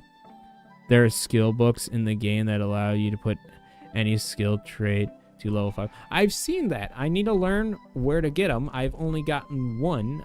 I think it was just from a random like NPC, but I gotta learn how to get those and how easily they are to get, because if I can figure out a way to help get those, I will talk about them in the future for like how to upgrade base working pals and stuff, because I do probably got to make an updated video on that due to once again, like the new base working stuff, like is it Remarkable Craftsmanship, the one that gives 75% work speed? Like, that's a massive game changer now that I got to start adding. It's just that problem is, chat, is that at the point where I'm at, I have so many pals that I already have like a certain like skill set for like base working and stuff.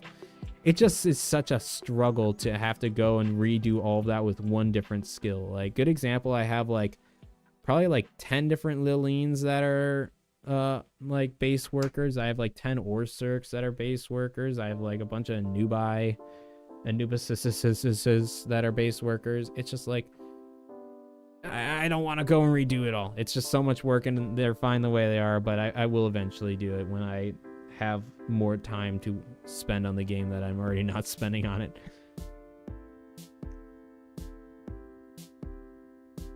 It's from those NPCs that you want to display.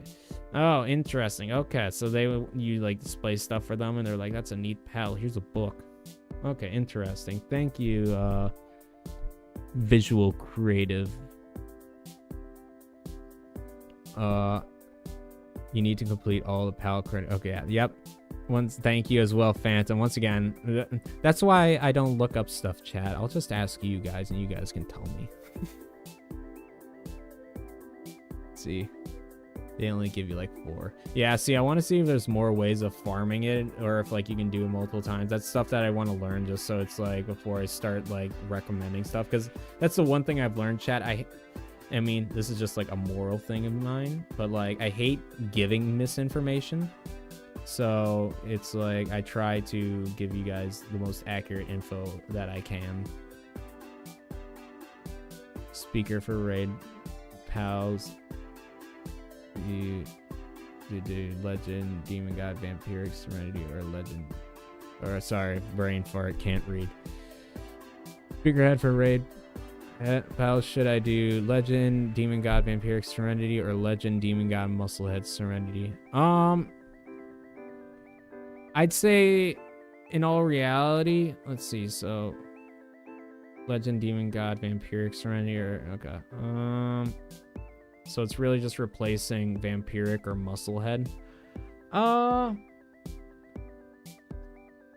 Kind of a tough call, to be honest with you. I think I even have one of each, if I remember correctly, or I'm trying to get one of each, but personally, I would go, if you need them to stay alive, like I guess like if you plan on using them often, or in like at places like the oil rig that might take a lot of damage, vampiric might work a bit better. But in most other situations, like if you're going to use them for raid bosses where you just need them to do like, or like tower bosses where you just need them to do heavy hitting damage, musclehead will probably be fine as long as you use maybe some health potions alongside them. But I'd say if you want more damage, definitely go with the musclehead option. But if you want to make sure that they're able to take a lot more, if they're able to stay out on the field a lot longer, I'd say go with vampiric. But I hope that answers your question. Also, welcome, Dragon. I forgot to say hello. I saw that you were the one that mentioned drop chance is only 6%. You can get them from the oil rig dungeon supply drops, and not sure if the dungeon is specific to Freiburg. Oh, okay, interesting. I'll have to do more tests and stuff. I haven't done a crazy amount of oil rig runs, but there is a chance that you can get them from the oil rig. Speaking of, we've been talking for a while, chat. Let's actually do the oil rig. Let's actually do stuff. We're gonna sleep again because it's daytime again. But I'm glad that I got that guy though. That is very nice. So let's sleep, and then we're gonna sprint over to the oil rig, and we're gonna actually do that.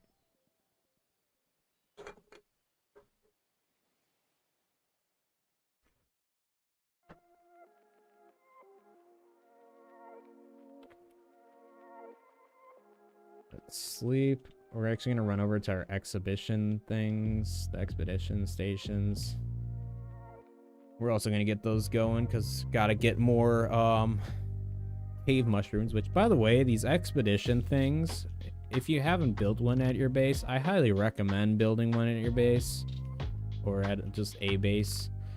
As you guys can see, I have two just at their own independent bases because honestly, they're kind of a hassle to put at a base that's already filled to the brim with stuff.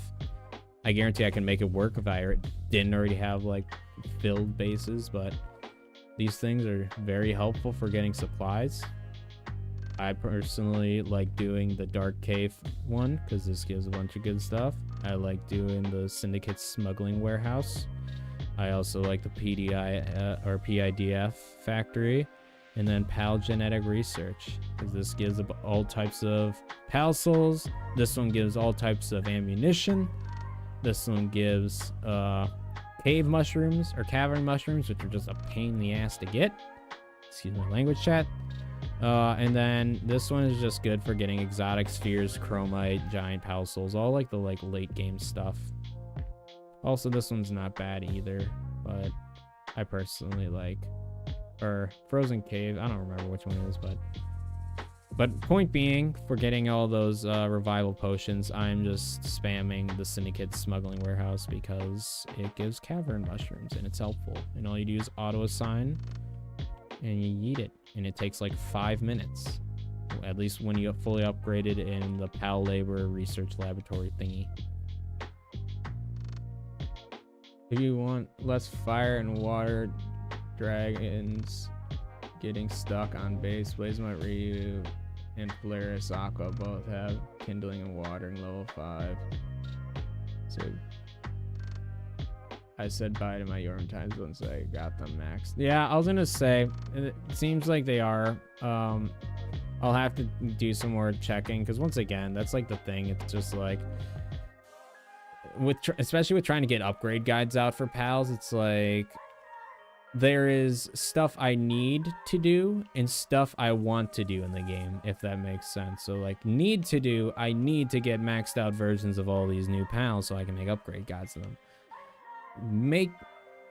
Or getting pals that don't get stuck as frequently, not as big of a concern. Definitely a pain, but definitely not like my main concern when it comes to things in the game, because at the end of the day, they do get the job done, especially since they made it where they can work in place now. That is a little bit helpful, but yeah, it is a pain. They get stuck, but not on the top of my to-do list of stuff, unfortunately. So we slept. Let's just drop this crap off, and then let's run to the oil rig. The transportation kindling books might make players better, since choice in transportation kindling books parallel by the spicy cool new. I think in all reality, at least when it comes to transportation, kindling might be a different story. I mean, my Yormantides are fine. They do get stuck occasionally, but they do get the job done. But in terms of transportation, I always went with Wumpos. People got upset with me because they're like, oh, well, they're slow, but like they carry a lot of stuff, and they did what I needed them to do, so I didn't see the problem. But with these books, if you can like kind of farm them like we were talking about, I think Anubis would be the best transportation because they're just super quick, and if you can get them level 5, I think they would be probably one of the best transportation pals. But I'm sure there's plenty of other pals that would work well with it. For kindling though, I'm not totally sure. I'm sure Phalaris would be pretty good. But honestly, if you want me to be 100% honest with you, getting like some of the like really teeny tiny pals like Fox Sparks and making them like a level 5 furnace dude, that might be kind of a pog strategy, to be 100% honest with you. If you want my like honest opinion, like having a bunch of those pals and just maxing those out with those books, if you can farm them easily, that would be my recommendation. And the smaller the pals working at your base, the better. They're slow, but they carry a lot. Yeah, see, exactly. That's what I'm saying. I still need to fight Bored. Want to use Blaze of Mud for it is not the only pal that can match Bastgor's main. True. That Blaze of Mud and Blaze of Mud Ryu are the only ones that can match Bastgor's main, his mighty main. Alright, chat, let's go do oil rig stuff. I'm tired of talking. I want to shoot things. I'm kidding. I like talking to you guys. I just feel bad because it's like people come to watch and do stuff, and all I'm doing is just talking. So we're just gonna do this right away.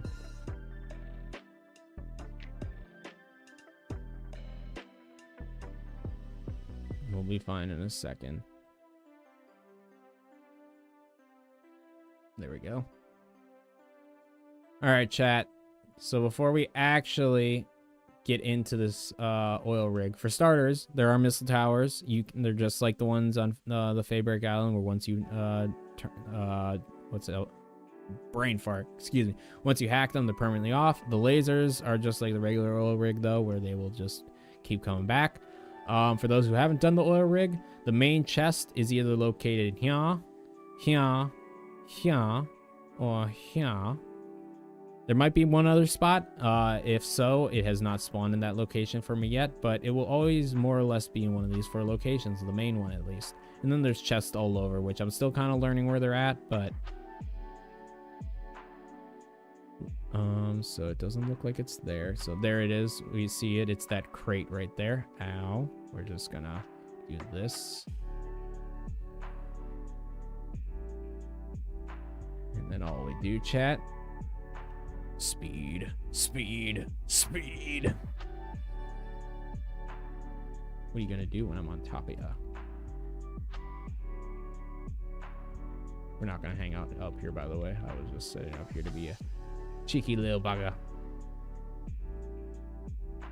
Ow. And now this is what I personally do. I just go like this, and I just go have fun, Knocklim. You do you, buddy. And now I just let him do his thing.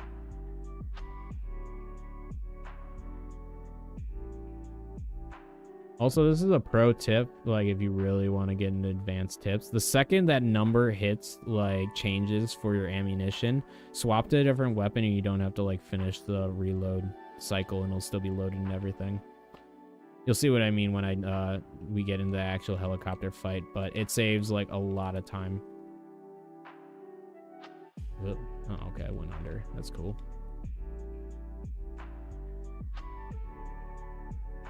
Oh, I want to do this too. We are gonna pull you back for a sec. We're also gonna do this. We're gonna... Ow.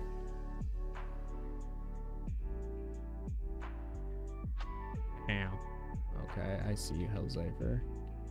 We're fine, chat. Don't even worry about it. Oh, this is already reloaded. Whoopsies.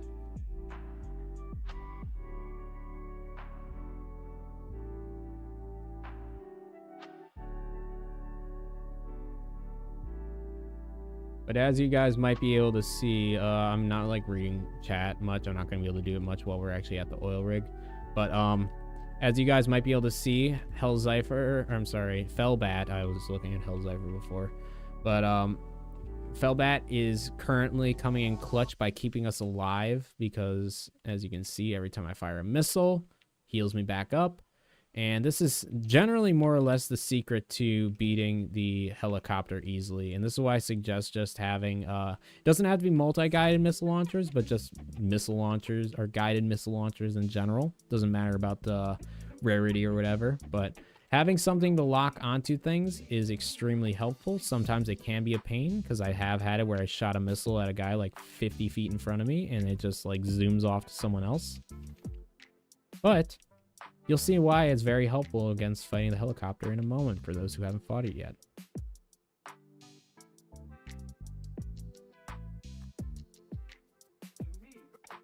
To quickly answer, I'll try to rechat when I can, but to answer your question, Dragon, it's because speed is just faster. Technically, like any water pal could be fine, but I'm just lazy and I'm willing to take a couple hits because I know they won't kill me immediately. And if it'll get me to where I need to go like 10 times faster, I'll do it. Plus, it's just better for like getting around the oil rig in general. Like all you do is just like count to like 3 to 5 seconds and make sure you're off your flying pal by then, and you should be safe from lasers. All right, well, let's finish getting rid of some of these little minions around to make the thing a bit easier. We'll also disable that turret just so we're not getting shot over and over again. Missiles all good to go. All right, well, I'm not going to be able to show you guys how to do it in every location, but I'll show you how I do it, or how I beat the helicopter in this location. Luckily, all of them have a kind of spot you can use to hide from the helicopter. But for this one, you can either use these two metal things up here. Let me hop my butt up there. Oh, by the way, this sucks. I hate this, how like you get stuck on the fence and can't jump over. But I usually just either bounce around these things, or you can just go hang out in these little shelters because they can't hit you in there. So we'll be using the little shelters, but that's how I personally fight the helicopter. So let's actually fight them. Also, if you want to be like smart about it, you just throw your pal in here and then he also is safe for the most part. But now we hack. Hello, helicopter. Come here. I need you to get closer so my missiles actually lock on.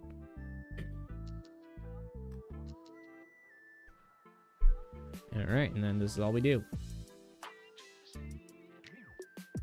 And see, even though we are taking shots from the helicopter, it does not matter because we are healing faster than it is doing damage to us. And all you do, and this is what I was talking about with the numbers. Second it hits 4, you just swap. It saves a bunch of time with reloading. And now you just hop back out, you fire some more missiles. You get that health back from Felbat. And the reason why you want to use the missile launcher, you could use a bunch of different weapons, but the reason why you want to use guided missile launchers is because the helicopter will do a bombing run, so it'll just fly really fast in one direction. And what's nice is that those missiles will continue, like just like this. So now when you shoot missiles at it, they'll continue to follow it, and you won't have to worry about missing, since obviously they lock on. And it's just nice whenever it does a bombing run, because sometimes when you're trying to aim at it and it just does that, you miss a few shots.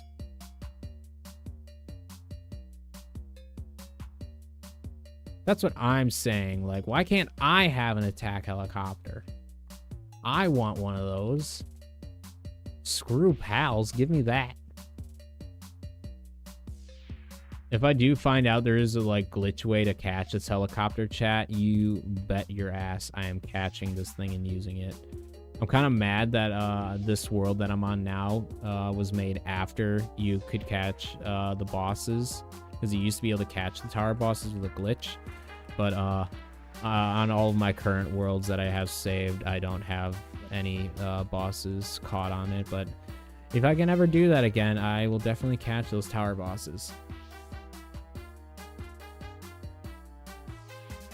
Yeah, I was gonna say, it wouldn't surprise me if they did patch it. If there's a way that's still out, I would try and catch it. But I wonder if you could just fly up to it and like throw a sphere at it. I wonder if that's even possible. I haven't actually tried it, but maybe that'll be something we try one day, chat.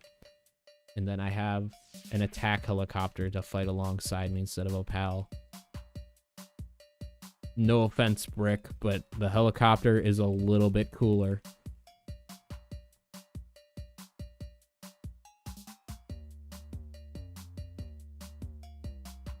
See, I personally like this location for fighting a helicopter because obviously you have these things to hide in, and these will just keep you safe no matter what. But technically, all of the all the locations you can fight the helicopter have spots where you can hide and not be shot from everything. Essentially, as you guys see, you just kind of keep reloading all your missiles so you can fire them all at once. You just kind of keep firing and taking like more or less around 100 health from the helicopter every missile launch, because you're shooting 16 missiles at it.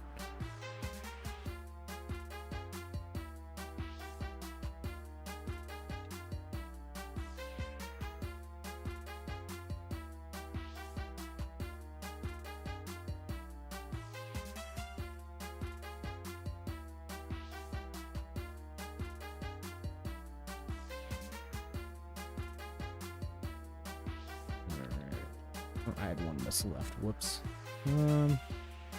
Technically like 2 more or like 8 more missiles in total should get the job done, but we're just gonna reload them all. Oh, and there goes camera battery again, chat. You love to see it.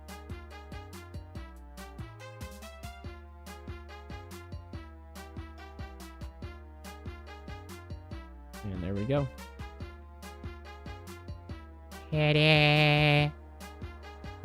So I think game plan is we're gonna first off see what we get. Any goodies. Usually I get crap, but on the rare occasion I get something good.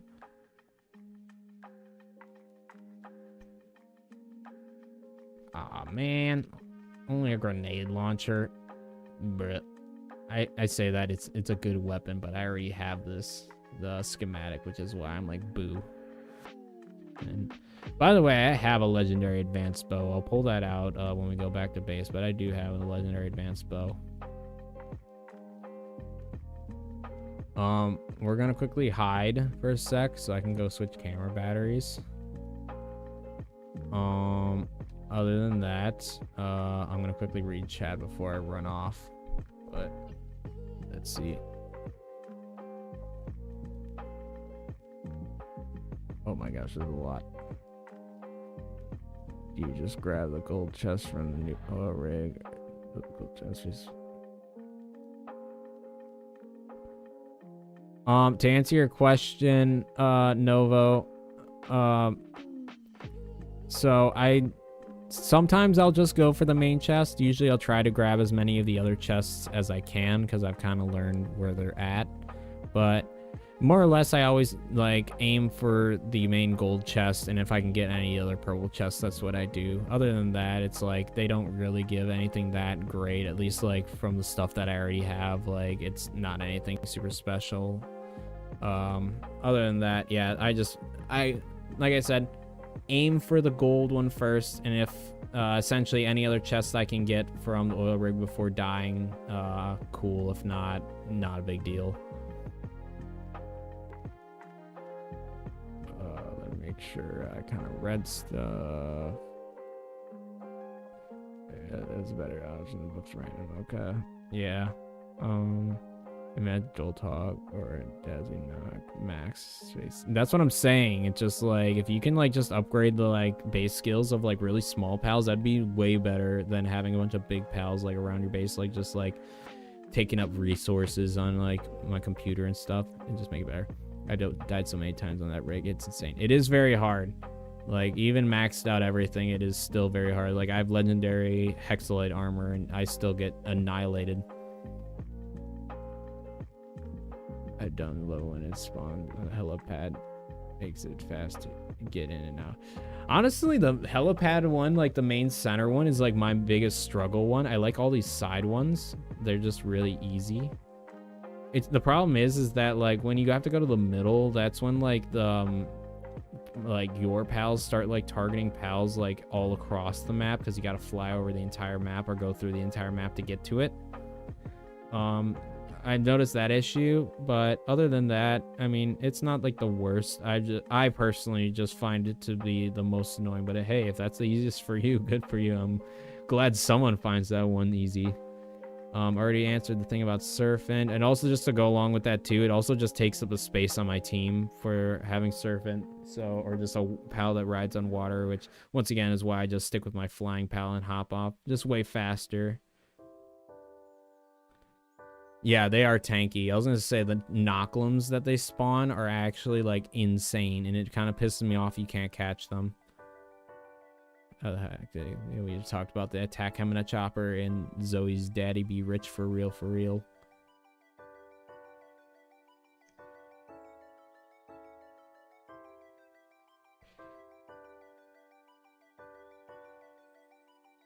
Yeah, that'd be hilarious if you could like ride it, the helicopter too.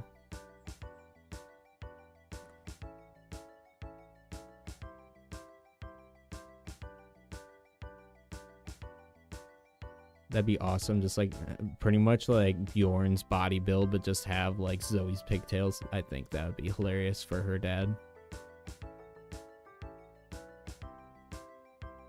I agree, Novo, about buying those books with dog coins. They should add that to like the metal merchant shop. Part of me wants to see pals have an evolved state.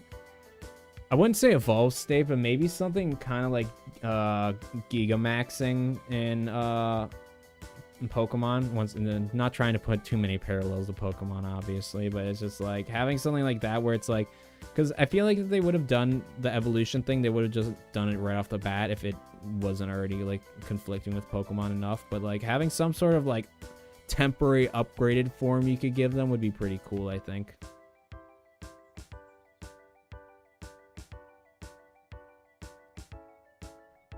like Foxicle should evolve into Foxicle.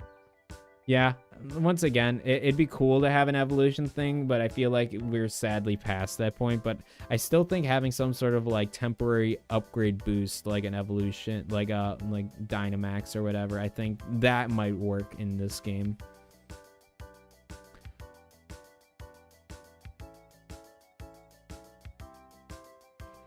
I know might have pressed on mine. Yeah, I was gonna say it's just like I keep saying, if having small worker pals that are super efficient is like honestly the way to go. That's why I don't recommend having alpha pals work at your base. I got like 5x damage on. I don't know if I wanna fight the new rig on normal damage. Hey, I get it, but like I always say, it's like at the end of the day, I'm not personally gonna judge you for playing like with modified rules on your world. It's especially if you're on a private world, your own world, you play the game however you like and however is enjoyable to you. It doesn't matter if people say, oh, you're doing it easy mode, whatever. Who cares? They're never gonna be on your world. Then no one's ever gonna be on my world unless I like make like a dedicated server and like copy this world. Point being, y'all are never gonna be on this world. I'll play it however I feel. When I'm doing guides, will I kind of be like trying to make things for people who are playing on just stock settings and just stuff that would apply to people playing on any setting? Absolutely. But yeah, at the end of the day, on your own private world, and same goes with my world, you just play however you like. That's why, like, when I beat Xenolord with 50 pals, that's just how I play the game. If you want to play in take 8 times longer to grind out resources and stuff at your base, you do you, B. I already did that. Been there, done that. So I'm gonna play the game how I prefer to play, and if you get mad about it, suck it. That's what I say. It's a survival game. It's not like you're cheating in like a first-person shooter or something. It's like, play it how you like. That's what I'm saying, Nova. I don't understand how they're not related either. It also pisses me off how you can't like breed Pen King to get any sort of Pangolin, and it's just like, bro, and vice versa. It's really frustrating.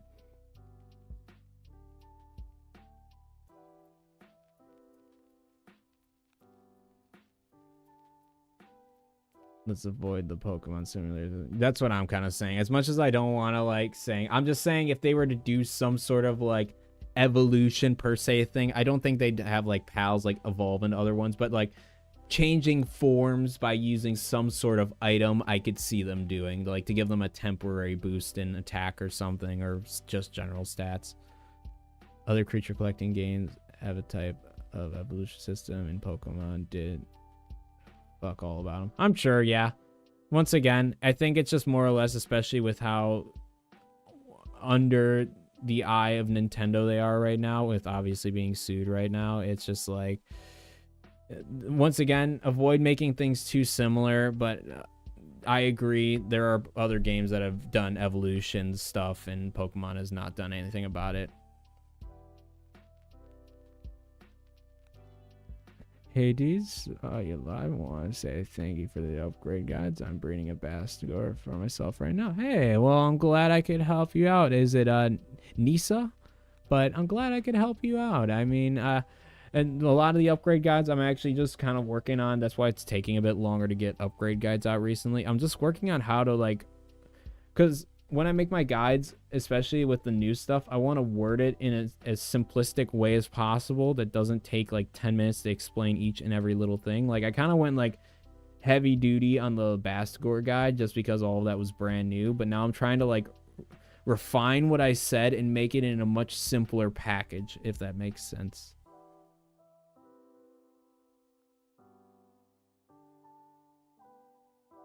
Think of the name Elisa and replace Al with N. So yeah, Nisa. Okay, gotcha.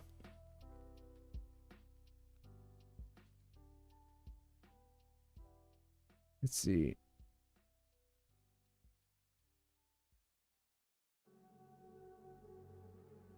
Anyone know a good spot to set up shop in Faybreak? I'm mainly looking for a spot with just one oil node and hexalite. I could make a video in the future about base spots on Faybreak. I think the main thing is I gotta figure out, like, first off, which spots are flat, and like you said, spots that might have hexalite, because that I do need a base for hexalite farming. It is a struggle. But let me just kind of eyeball the map. Oh god, what is happening? Blech. In all reality, I would say don't go in the blue area, or preferably over here, because over here you need a lot of heat resistance, and over here you need cool resistance. I personally don't like building in areas that you need to have like specific like hot or cold stuff on. It just kind of gets annoying. Personally, I'd recommend either going for, like, I think this spot's a pretty open spot. I don't know if there's a lot of hexalite, but all over here there's a bunch of hexalite nodes, so if you really need to go farther out or build a little bit out of that area, you could. Plus there is that what's it called, what's that sand called, like the night sand stuff that it can only be spotted at night, but you can like find whenever. But yeah, I'd say look at any of the big open plots of land. I can let you know in future videos if I find any that's specifically good or good for hexalite and stuff. Like, it sucks because like places like this is where a missile place is, so you can't even build there. But that might be the same with this. I'd have to check, but I'll keep you updated, Dragon. Or I think it was Dragon that asked that. But yeah, I'll keep you updated if I find any good base spots for that. I like how Settle's gonna give my camera. You guys are typing too fast. I'm too slow at reading. I'm reading these last chats up until Dragon's most recent comment, and then I'm going to go change camera battery because I don't want to just live on the oil rig. I've been soloed for a while, for a bit. I had hard custom on, not knowing you could put the custom on normal. Oh yeah, I was going to say, I play most of my survival games on normal. Usually I don't put it on a hard mode, but yeah, just for different reasons for different games. But this one, it's like, yeah, I'm over sweating my ass off. If I do a hardcore let's play, that'll be different. But on my own private world, I'll play how I enjoy personally. Maybe key accessories where you can boost your pal attack or defense for a minute. Yeah, something like that. Just like, once again, it doesn't... We're only comparing it to Pokemon or whatever because they have obviously done a lot of different things. But in all reality, they could do a lot of different types of upgrade systems to your, like, good example, everything they've done with pals so far has been great. So just doing more stuff like that. But once again, you could take some general ideas and then twist them and make them into a brand new spin for this game to make it an interesting way to boost your pals. How's my day going? It's going pretty well. Besides my camera dying, rest in pepperonis. We just gotta change battery. Other than that, it has been a good day, Nisa. So thank you for asking. There's a spot that has 3 nodes and 1 oil node. Yeah, I'll have to figure out where that spot is. Like I said, I just haven't done a lot of base searching on Faybreak yet. But definitely like the red grass areas are where I'd recommend, just because you don't have to have any sort of heat or cool resistance. Not gonna lie, really hope Nintendo loses. Damn lawsuit, they need to be brought down. The Pokemon games getting more and more horrible each gen. Not to get into the whole argument or the whole discussion on it, because I feel like we have discussed this in the past. First off, for anyone who's like, is Palworld going to be taken down, or is Nintendo going to make Palworld be deleted? That's just not happening. I do not see that happening. Obviously, I'm not like 100% on that because I'm not a lawyer or anything.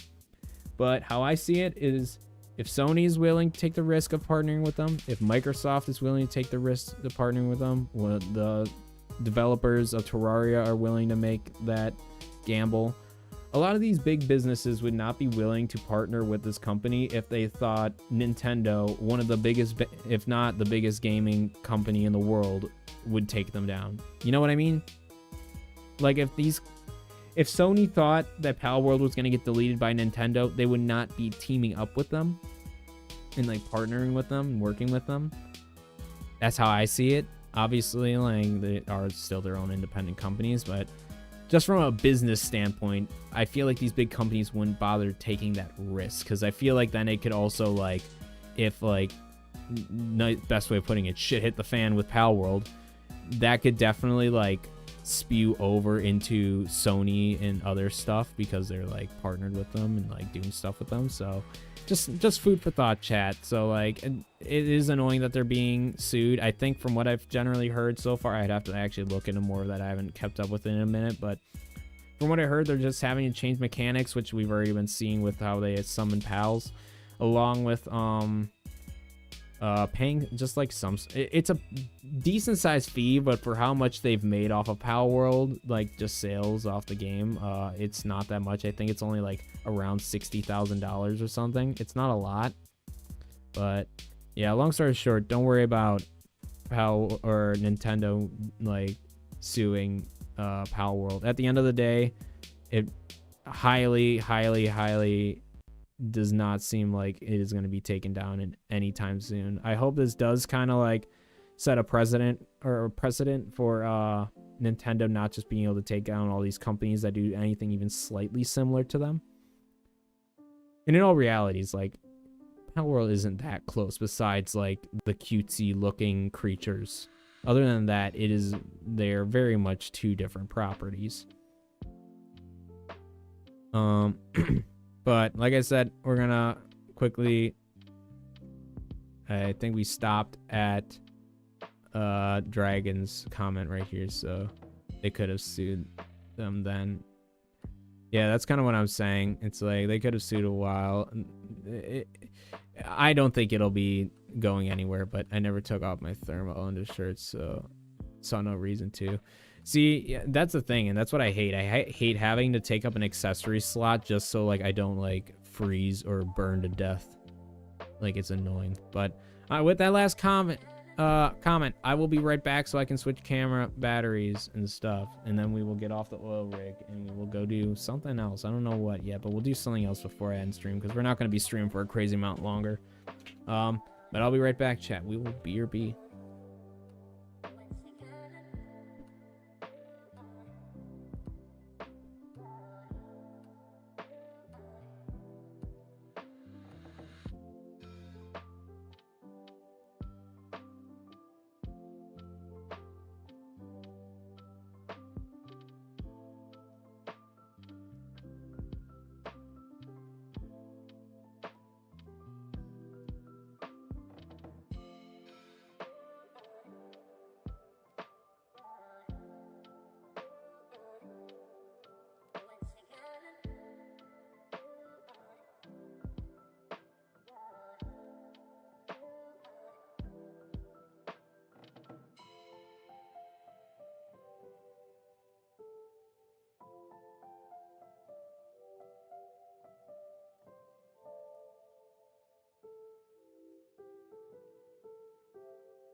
Excuse me, I did not mean to just like cough and come back. I very much apologize for that.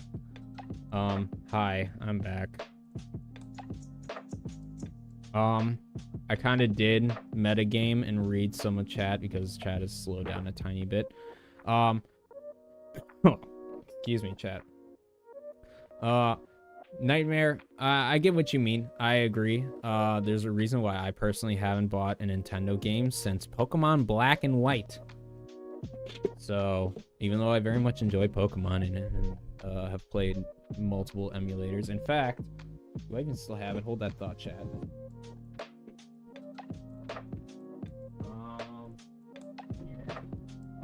Yeah. Hello, Henry. Cat. There's a cat.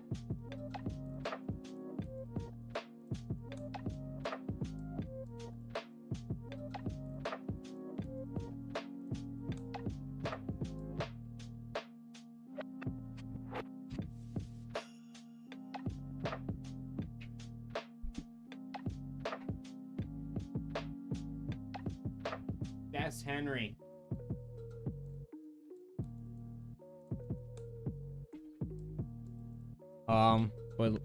What I was gonna say before I got interrupted.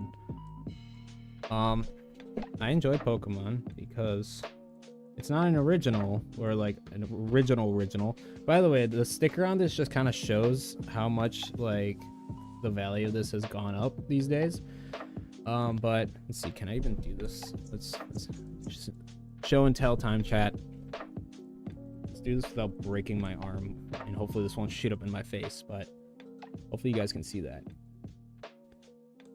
I got me a nice Game Boy Advanced Fire Red Pokemon game. I bought it for $39.99 like X amount of years ago.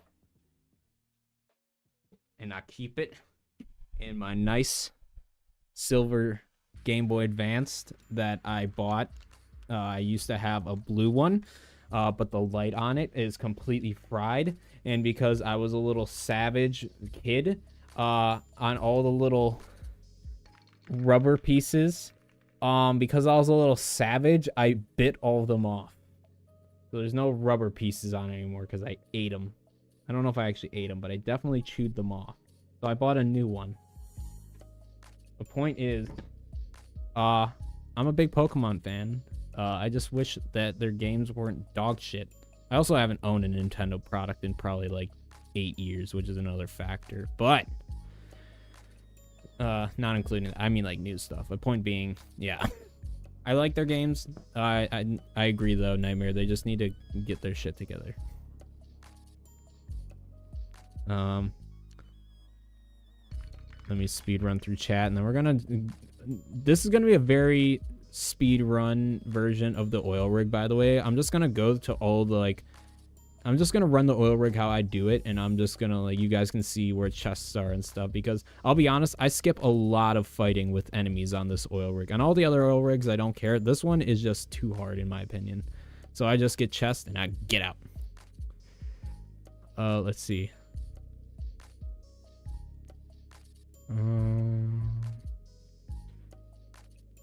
Question for you and all in chat. What's your favorite elemental variant in Palworld? EX, Noct, Botan, Ignis. That's a good question, Nisa. Personally, that's actually tough, and to be 100% honest with you. I'll answer it while I play, so we're not just sitting here. That's my problem. I'm very bad at multitasking. My brain don't work too well. My brain don't work, Bubba. But, yeah, when it comes to, like, variants, to be honest, probably Terra? I don't really, as much as I like Lightning Pals, I'm not the biggest fan of the Lux version of a lot of them. Okay, I take that back. I do like Mossanda Lux. I do like the teddy bear. The Tazy bear. But I like the Terra variants. A good example. Warsec Terra. That looks cool.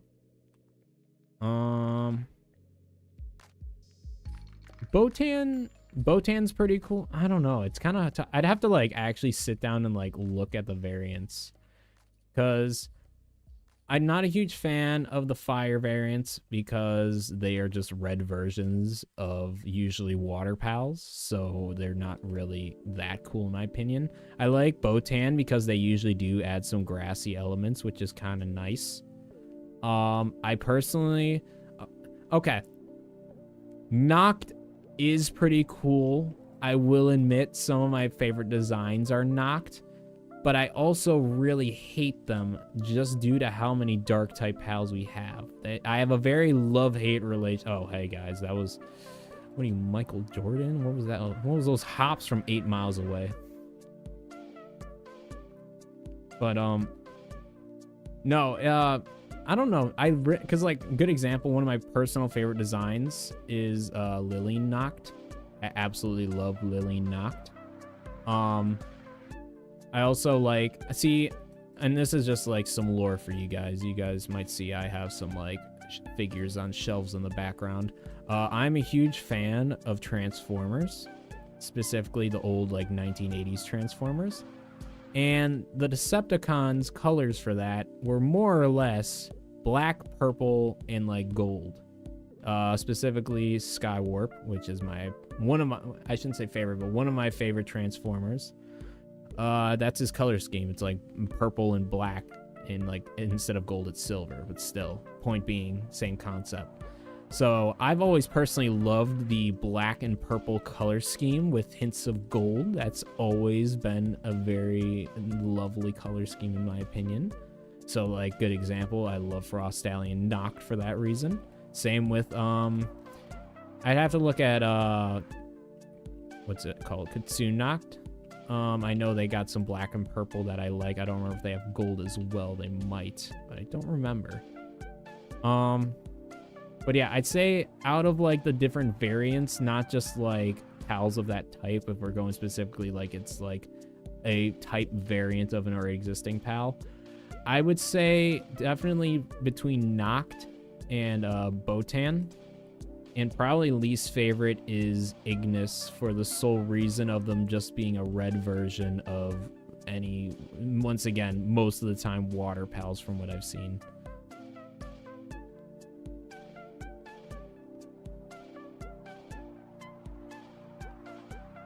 My chat is also not scrolling.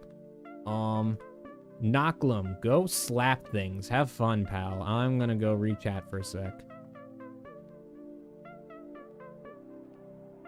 Or at least get it so I can scroll. I'm glad you like Henry. I agree, he is adorable.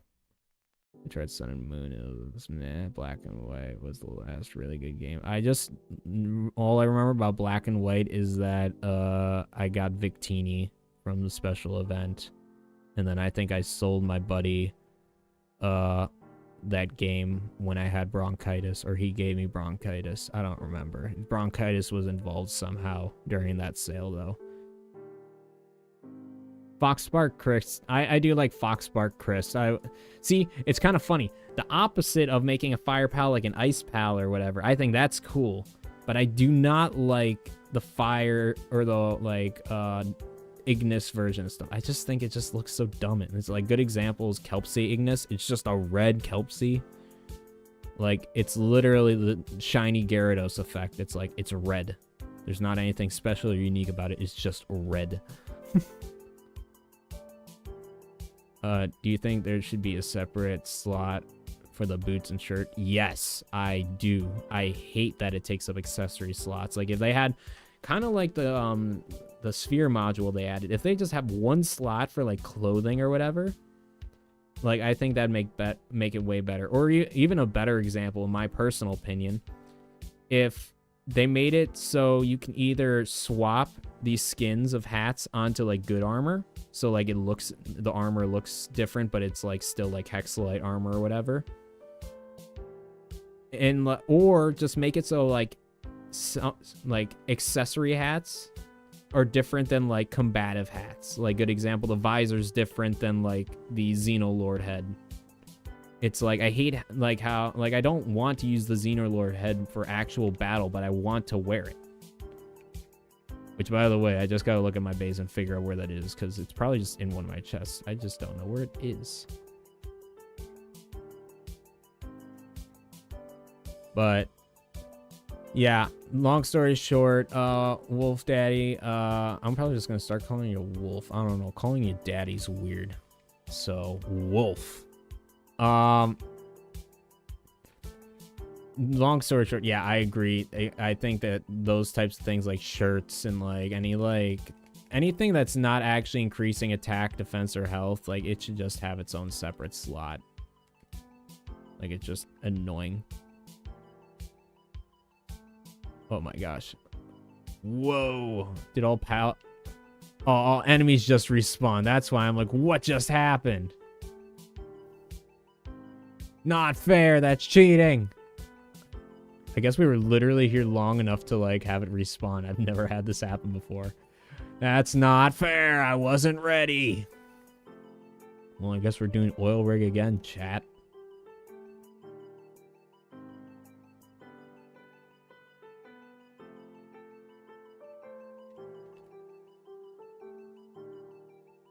Bye. Hey, buddy. You should fight things. Oh, let me guess. You're fighting the dude that's down there. Go get him. Anyways, looks like it's just me for a minute. Hold on, I'll re-chat in a minute. Like I said, I was very unprepared for the oil rig to respawn while we were actively on it. But the game plan is we're just gonna grab this. We're gonna do this helicopter fight, and then we're just gonna go back to base. We're gonna. I was fighting these few guys, but we will literally just speed run through the rest of these chests here in a sec. Did you kill that guy yet down there? I could use your help. Actually, I could just use you for a sec.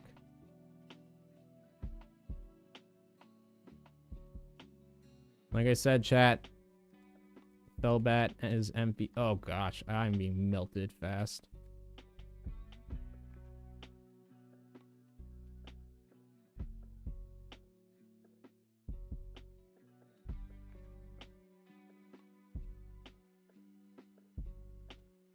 What is hitting me with fire?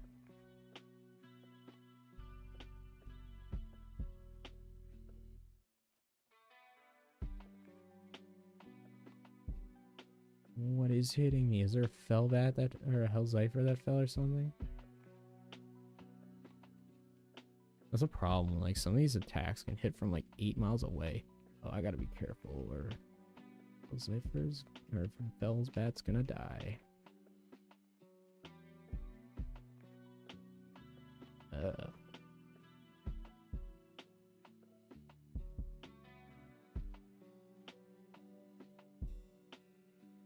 Listen, buddy, I see you creeping on me. I also find it funny how, like, they'll just, like, slowly creep up on you now if you're, like, hiding behind something. Looks funny. Why are you on fire? What is happening?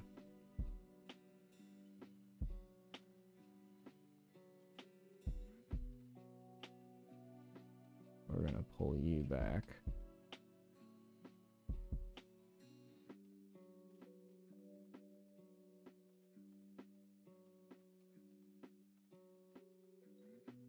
Okay.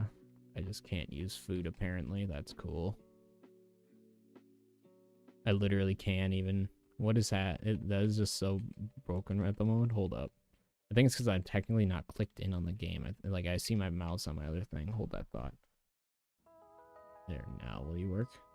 There we go. And we'll give you a bit more defense, and you a bit more defense. Once again, I apologize for not reading chat at this time. I just was very unprepared for oil rig to respawn. Oh, I love this. Love that when I get stuck. Not going to do things and stuff.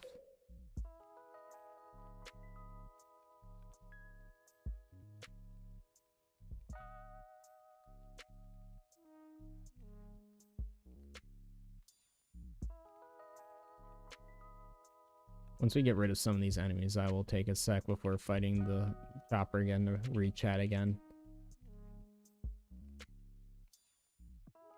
Oh, there's a chest that spawns in there? Since when? There's a Hellzyfer just vibing down here. What are you looking at, dummy? Where are you? Where'd you come from? I'm gonna die because of you.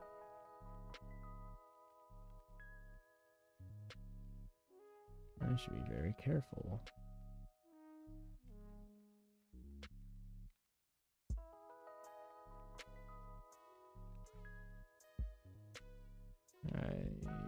try to hit that Hellzipher a bit to get some health back. Or not, apparently.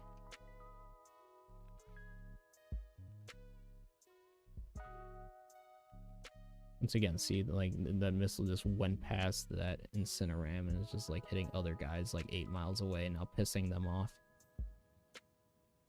You know, I got a Xenovator on me now. I have a bunch of other problems just because my missile didn't want to go where it wanted to go. Once again, chat, as nice as guided missile launchers are, they do have their flaws. I like how we're doing this with like the most like chill lo-fi playing in the background. You know, we're just literally fighting hell right now, but it's okay. We're just gonna be nice and chill.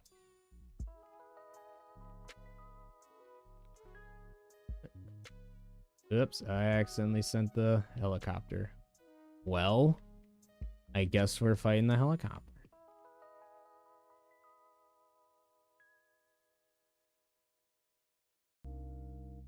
Gosh, at nighttime it's very hard to see this thing. Once again, why I have locking on missiles.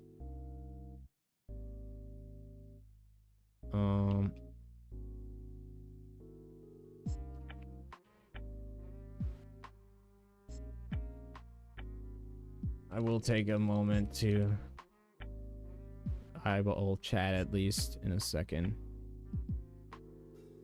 Now, screw you guys.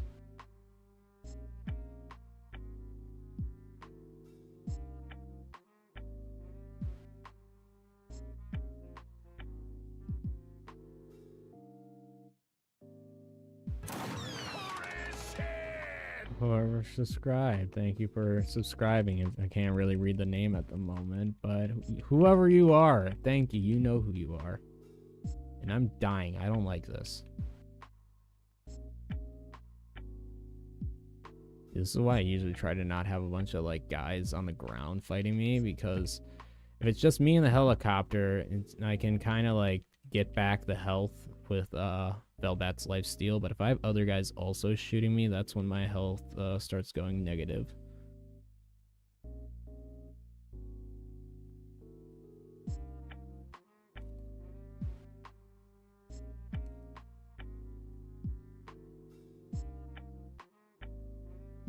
And back in here we go. I just gotta keep an eye on my Velbat's health, make sure he's not off dying somewhere. Honestly, we can probably just send him back here. Are you gonna reload? Please and thank you.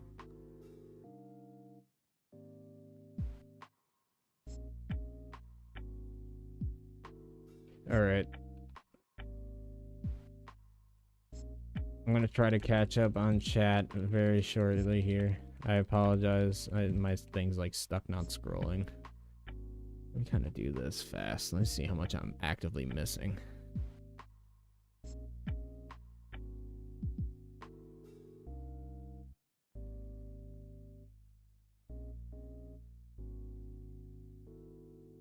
I'm glad you understand. Sorry, my brain illiterate. See, the later it gets, the more illiterate I become, which is kind of funny. But Nisa, I appreciate that. I'm also glad you like my voice. I think it's an okay voice, but I'm glad you like it. I've been told I have a voice and face for radio.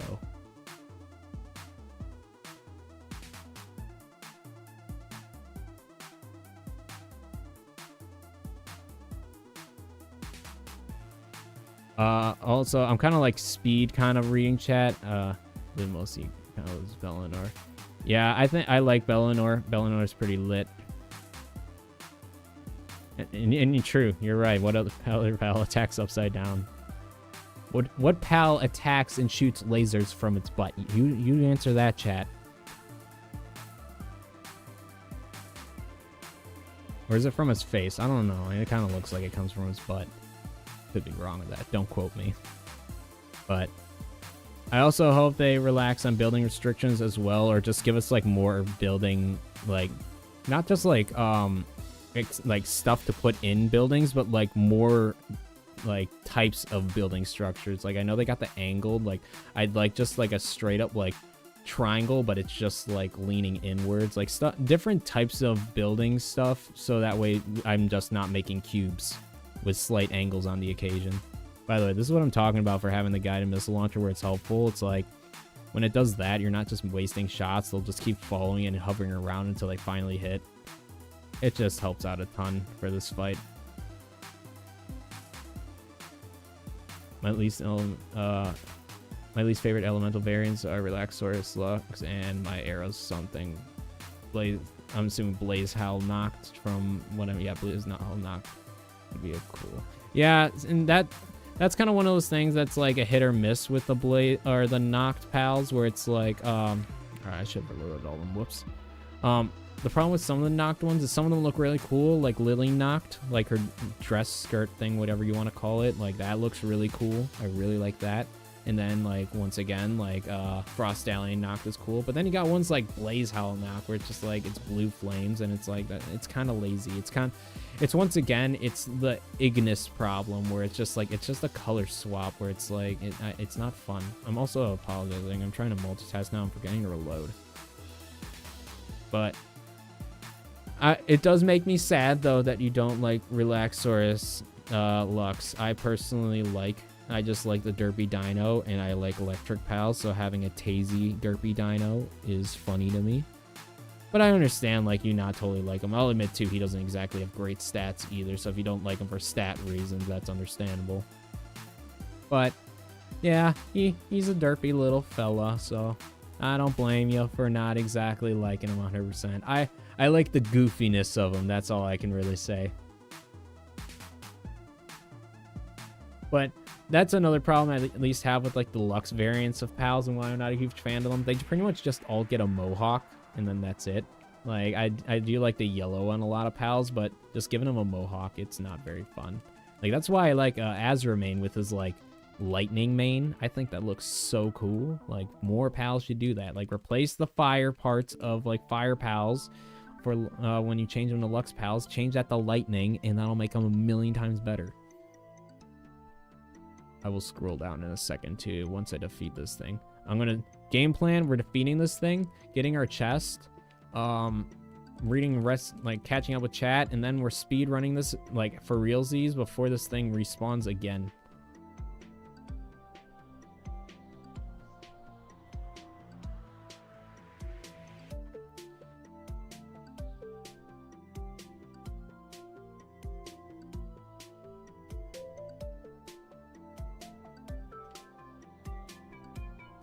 Okay, I mean, I'm happy, but I already got it.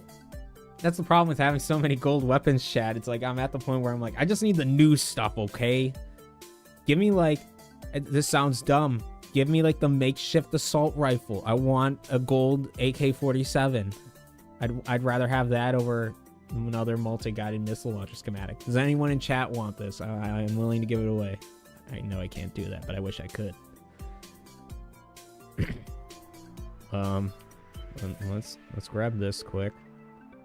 See, I would say that's probably just because it just popped out of this chest. That's probably the only thing that's good to come out of all these chests, is that you'll get oil, you'll get training manuals if you need them. I personally don't need them, but getting the advanced recovery meds from those chests is probably one of the better things, besides like green armor and like green blueprints in general.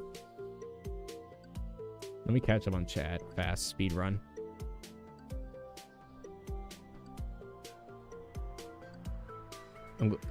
I'm glad you agree, Nisa, about the hat thing. Once again, it's just like, I want to wear these hats, but it's like, they need to do the thing what they do in all other games, where it's like you can put a skin of like a different hat like onto like armor and make it like look different. They just need to do that.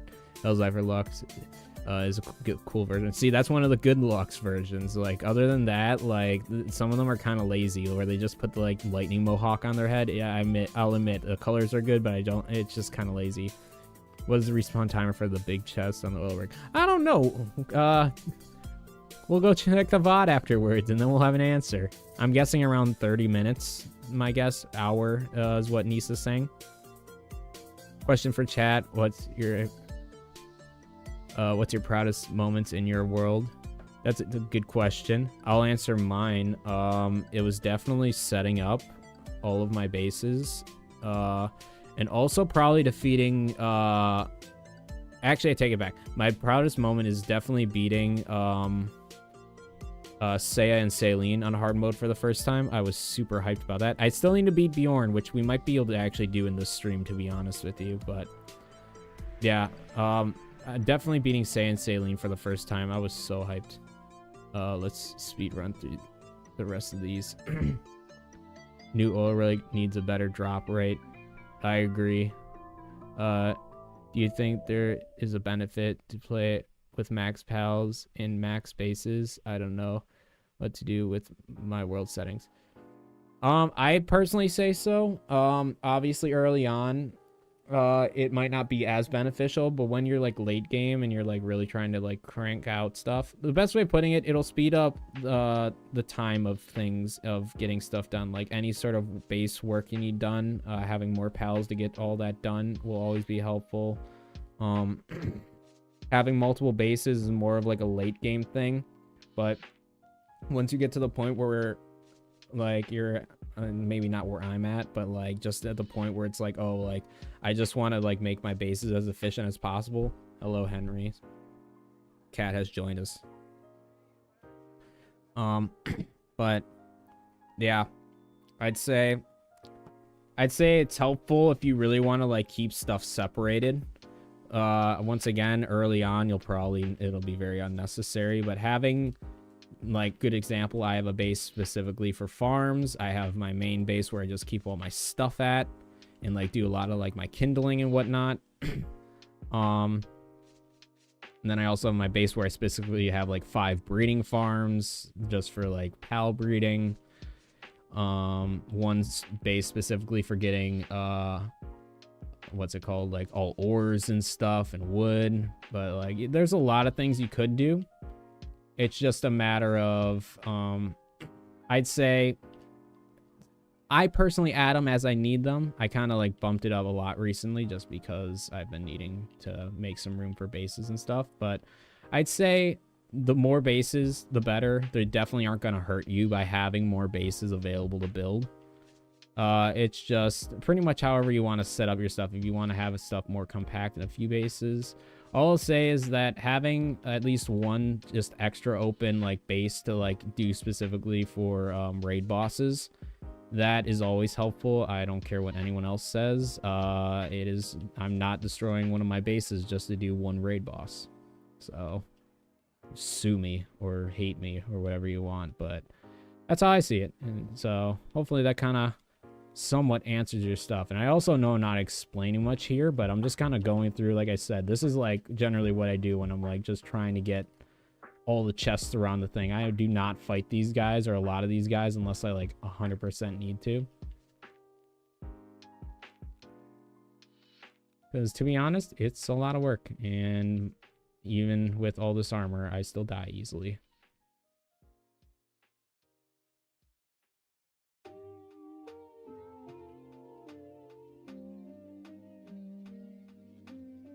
Beating Bellinor with just raw numbers, no strat.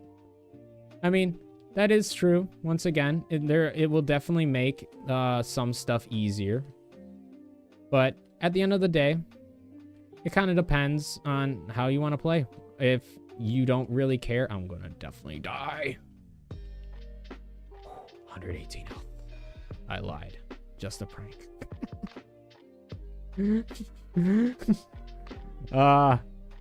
But you're not wrong, Yin Yang.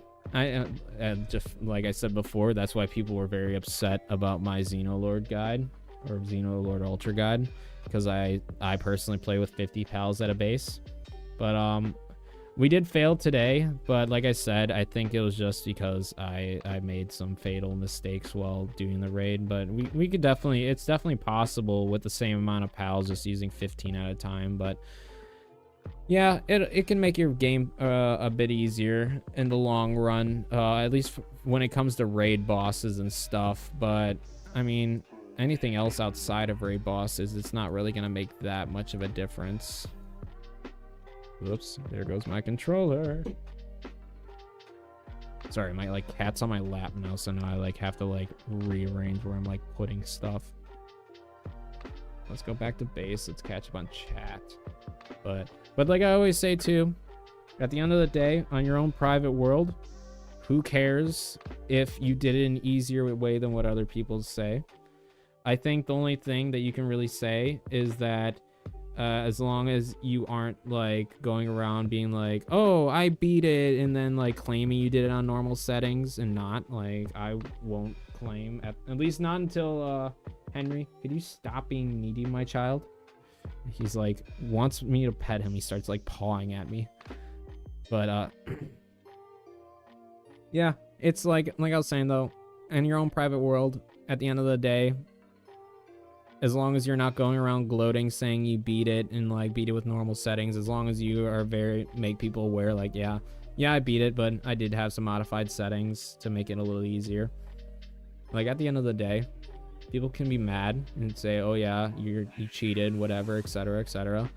At the end of the day, who cares? It's a survival game. You're never gonna play it with that person with, like, you're never gonna play Palworld with that player. And if you do, I don't know, like, just tell them to screw off. Like, at the end of the day, life's too short to be getting upset about video games, especially non-competitive video games. So it's like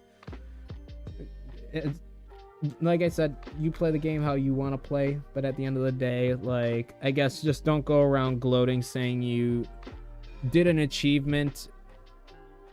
It's a very, like, fine balance. Like, once again, I'm proud of being Xenolord. Obviously, technically, it was by cheating, but that's why we're going to be doing it just the stock way, just to kind of prove a point where it's like, you can do it with the same amount of pals and stuff. You just got to play a little smarter, which we did, but at the same time, I did make some more fatal mistakes, which, once again, I just got to set my base limit to 15 instead of just, like, trying to make sure I only have 15 out at a time, because I think that's what really screwed me over. Look at this needy son of a bitch, chat. Look at this needy son of a bitch. Look at him. Look at this needy cat.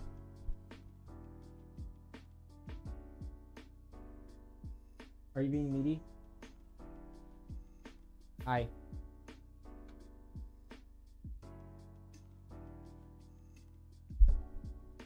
Needy cat. What are you doing, bro?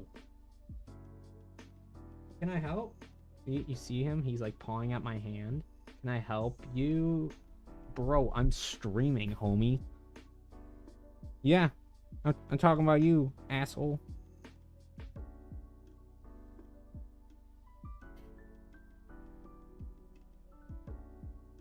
But sorry to go on a little bit of a tangent. I just know, like, people do. It's kind of like a thing. Like I said, it's like if you are trying to do things stock settings, I get it.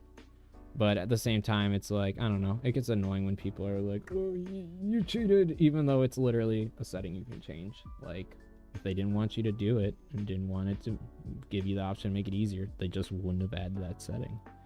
It's only in the game because people wanted it. Anyways, sorry, that was a bit of a rant. Speed running the rest of the chat. I'm curious if you have a favorite PAL for each type, variant, or regular. I probably do. I'd have to, like, kind of eyeball through them all. But I probably do for every type I have a variant. We could probably almost speed run through that.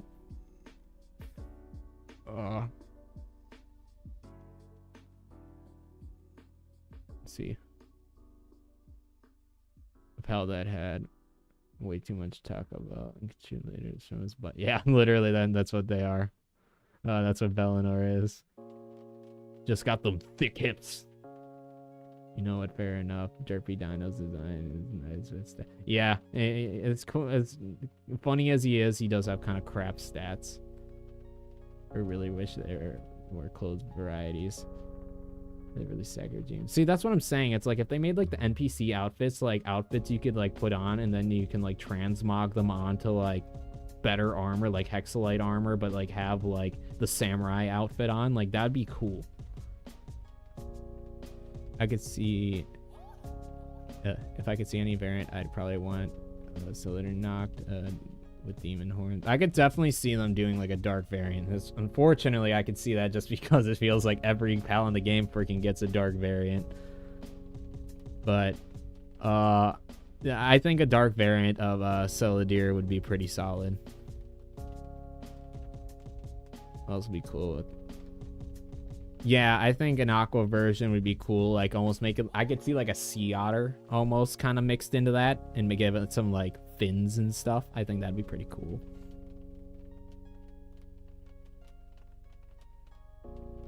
Let's see. Chat the struggle.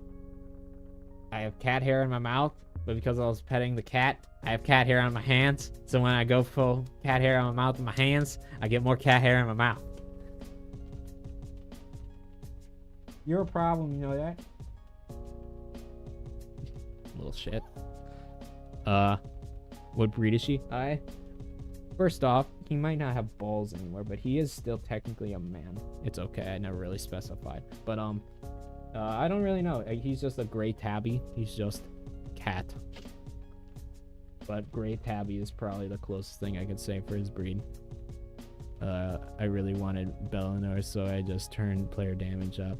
I know it's cheating, but I don't want to perfect breed. I don't blame you, Undisputed. And that's kind of why I even said in my Bellinor and Bellinor Libero upgrade guide, I'm like, technically for Bellinor and Bellinor Libero, since they have like a 5% chance of getting a male, and I know 90% of people are not going to actually do what I did and just keep fighting the boss over and over and over again until you actually got a male. So that's why I suggested the thing with what's it called? Doing the backup save and then just keep reloading that save, because there's ways of cheating that people like. Here's the thing too, it's like anyone like who does any of these glitches and stuff too for stuff, technically that's like probably worse cheating than just modifying settings, because like if you're literally like, here's how I see it, doing that exploits the game mechanics to like do something that usually is difficult that makes it way easier is probably just as bad as just changing something in the settings, you know what I mean? Like, good example, it's like people would go and catch when you could catch the tower bosses, people would catch the tower boss and they're like, that's not cheating, it's part of the game so I can do it. Well, I can go in the game settings and change game settings and do stuff too. Is that cheating too? Because I think using a raid boss that you got off of a random glitch you found on the internet, I don't think that's fair either. You know what I mean? It's just like, that's why it's so difficult when people are like get mad about that stuff, because it's like, okay, well, in some ways some people cheat. If you play 100% vanilla, then yeah, you have everyone else, you can definitely be like, shame on you all you want. But if you do any sort of other glitches, you can't really get mad at people for changing game settings, because it's like, okay, well, you're exploiting the game in a different way. It's just one is an actual setting that was added to the game by the developers, and one is a glitch. So imagine a Lux or Chris version of Splatter. I could see a few cool variants for Splatterina. Like, I would personally say the one that I would like to see for Splatterina, I feel like they'd probably try for like a ice variant, to be honest with you. I could see them doing like a Chris variant, but honestly, kind of thinking about it, I think a cool one, in my opinion, would probably be either maybe Lux if they did the design well, and possibly I don't know, I wouldn't say Ignis. Ignis is kind of lame. Maybe Terra, to be honest with you, like rock spikes coming out of it. I think that'd be cool.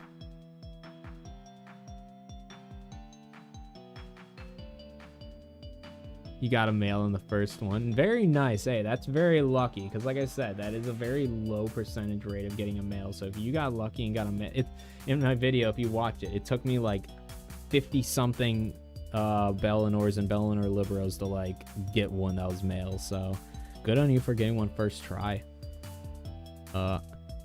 I want to function. I want to function to recruit the tower bosses and have unique benefits for them, like Zoe would be syndicating will attack you. Yeah, I think that'd be cool. Like, there's a lot of things you could do with that, but like one example is like making so their underlings of whatever tower boss it is are like less aggressive or less likely to be aggressive towards you or something. That'd be cool. Or like you said, like maybe they could all have like a special ability that like either your base gets or like your pals get. Like let's say you defeat I forget the dude's name, but Phalaris and whatever, you would get like, actually let's do Orsurk, Axel and Orsurk. So like for them, like you would get like either an additional increase in like electricity work speed boost, so it'd be like another one of those like electricity towers that increases work speed, so like that thing up there. So it'd be like another one of those, but just passively. Oh, you guys can't see my screen, I'm pointing at that. But like pretty much like defeating Orsurk would give you like another passive one of those at all your bases or something, or like you could crawl like for like an active ability, like if they wanted to have like special abilities you could have, like you could like crawl down like a lightning strike or something, or Orsurk would just come down and slap the enemy or something. But I think that would be a very cool idea. Like once you defeat them, like you can like recruit them and like get abilities and powers and special benefits from them. I think that'd be cool. Very good idea, Nightmare. It's like in Doom, if you're offered a BFG or the pistol, what are you gonna pick? Exactly. For all the raids except for Xenolord, I just catch multiple legendary pal, no breeding, and easy or slightly hard. Yeah, I was gonna say, I mean, especially with Yakumo being added to the game, you can kind of get away with like a lot, or getting a lot of the breeding middleman out of the way by just getting a Yakumo, or just like, once again, if you're lucky, you find good passive skills on the pal. But definitely Yakumo has been like a game changer, especially for these newer pals, for finding some of those skills. Because I still need to get a Yakumo with like Demon God and Diamond Body and stuff, but I'm definitely going to add that to one of them, and I'm going to try to use that for a lot of them, because that's like a major thing for NPCs that like I kind of like didn't really take advantage of too much, but I'm going to try to now, especially now that we got these like boss NPCs. But yeah, it's like I'm going to try to get a goated NPC and actually make the guide on how to make an upgraded NPC, because I think that'd be really fun. Just see like how strong can you just make a person. Like, we already have Helga, we have Brick. We just need some other goated NPCs. Holy crap, I caught up on chat. I'm looking for my controller to my lap, but holy crap, we caught up on chat. Well, I'm glad we caught up on chat. Chat, do you want to be Bjorn on hard mode quick, or attempt to? I think we can.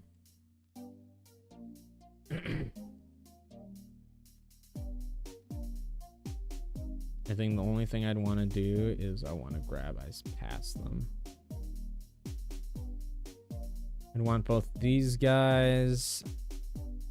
I don't know if I have enough passive stuff to upgrade him fully. See, this is exactly what we were talking about with this. It's so annoying to like flip on the ability glass just to look at this. I mean, do I have any like skill fruits or bounty posters? Do I have any bounty posters I can smash down quick?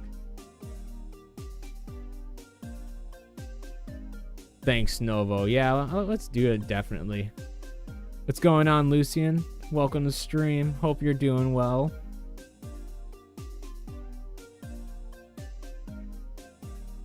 Is there a way to get curtain splash fruit? Yes. Or maybe, are you talking about, let me go eyeball quick. Because I know there's the wrong one again. I forget where I have all these. I literally have a chart that tells me, but I forget. Is water in the end? Oh, water's in the end. I forget. That's why. You talking about wall splash, or because there's also splash? There's hydro laser, because you can get wall splash as a fruit. I'm not sure about curtain splash though, but if that's what you're talking about, you can.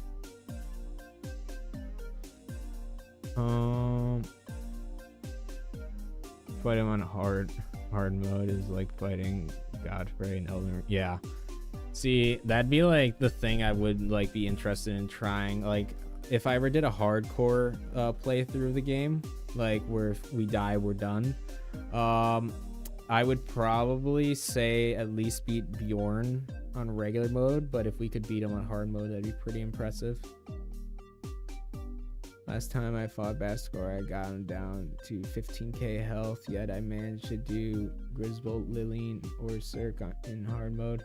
Yeah, Bastigor is just like, I haven't even tried hard mode for the boss yet. I've only done the regular one, and that was pretty tough, so I'm kind of hoping we can do it, but I guess we will find out.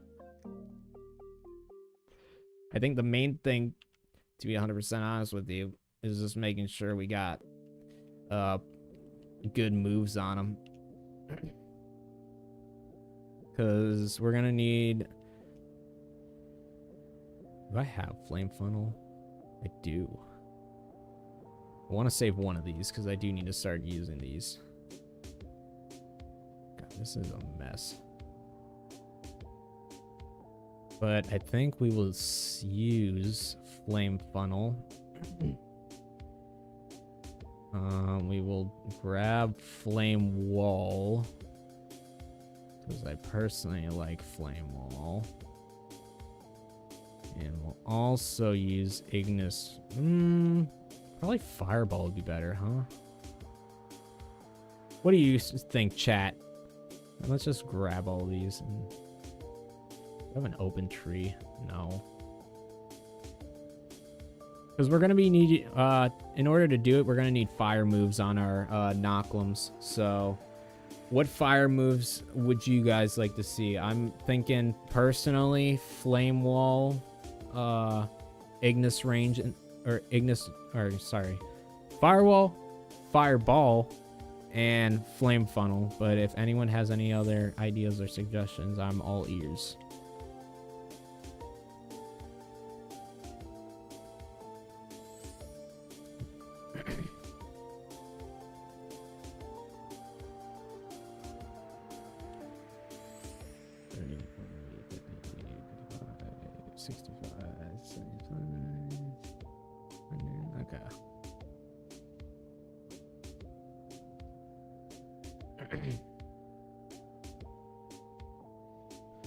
Welcome to the stream, burner account. I'm guessing your account might be a burner account, but welcome.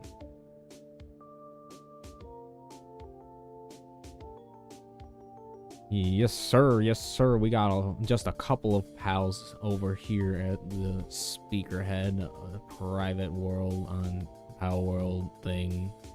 Yeah.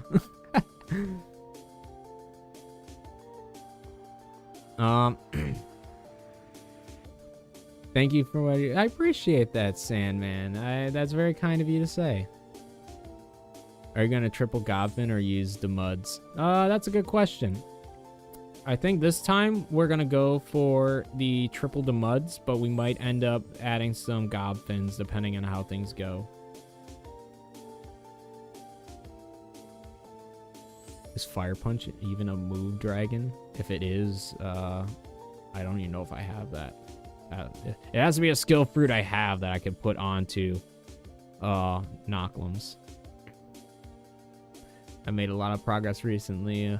Only a few days ago, I realized I could do the level 55 oil rig and could be built. Very nice, Lucian. It's one of those things where it's like you don't know you're able to do it until it's already overkill. Like, that's kind of what I learned, because like once I was like, by the time I was speed running the oil rig, like I was like not even thinking about it. It was like, oh, these guys don't kill me unless I'm literally just standing AFK, you know what I mean? Fireball, Ignis Rage, and Flame Wall are good. That see, it's mainly just debating between Ignis Rage and Flame Funnel, because I know everyone's like Flame Funnel's the best. So plus they're the same. Yeah, they're the same power. So we can always give them both, and then like if one just works better, cool beans. It's just unfortunate because I do not have Serenity on my Noclums that I'm going to be using. I could grab one with Serenity, but it's not in Alpha Pals. But so I just prefer to have the more health for this battle. Dang, man, how'd you know? I don't know, man. I just a bit of a guess there, but you know, you use my noggin on the occasion. But I think the game plan is we will go with, oh, my thing is all sorts of messed up. There we go. So I think we'll stick with these 4. So this is Flame Wall, Fire. Yeah, so we'll stick with these 4 because these should more or less be the power we need for our Noclums.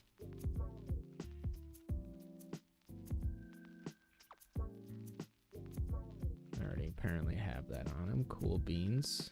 Same with that. Cool beans. I think one of these Noclums I already gave a bunch of pal fruits. Probably this guy. So we will... Yeah, I gave him a bunch already. We'll go Fireball.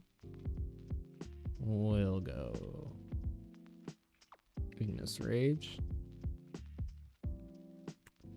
And we'll go Flame Funnel.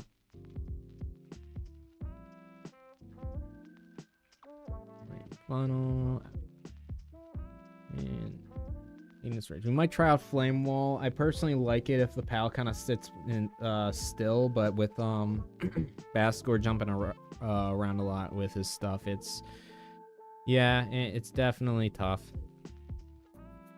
So Flame Wall, Flame Wall might not work very well. God, cannot talk. With the Vampiric, Serenity, Noclums, Melt Bastigor. I could definitely see it helping him out a ton. I don't know if it would quote unquote melt him, but I could see having that lifesteal definitely help out, especially for keeping him out on the field a bit longer. Ah, excuse me. I had like phlegm in the back of my throat. I wouldn't say 14 Bastigors and Blazemon is overkill. It's not that overkill, but you know, it's enough to get the job done. That's all you need. So, but all I can say is when it comes to like figuring out if you can do something in the game, give it a shot. Depending on how much you get your ass beat, that's how much you gotta improve, and then eventually you'll get there. That's all I can really say. And a Jet Dragon as well. Well, I mean, hey, whatever it takes, man. Whatever it takes to get the job done. Kind of wish you could ride Noclum. I agree, but at the same time, I personally like his partner ability. It'd be cool if you could like use it in tandem with riding him. But like, yeah, I mean, I don't think it's the worst thing in the world that he can't be ridden, because in all reality, I mean, in my personal opinion, I really only ride pals for like transportation. I really don't use them for combat purposes, because from what I found, it just makes you more of a... It makes both you and your pal a target for all enemies to attack, instead of kind of spreading out between your pal and yourself. So I personally don't like using pals like in big, like on oil rigs and stuff. I will never use a pal like to run around on the oil rig, because it just makes it so difficult to like not get shot by literally everything on the map. Anyways, chat, because my voice is getting phlegmy, or my throat's getting phlegmy, probably from just sitting here talking and not drinking anything, we're gonna do this. We're gonna hopefully beat it, and we're going to probably wrap up stream after that. If we don't beat it, we're running it back though. We're just gonna throw stuff in this one. This is, for those who aren't aware, this is my I don't want to carry it at the moment, I'll put it away later chest.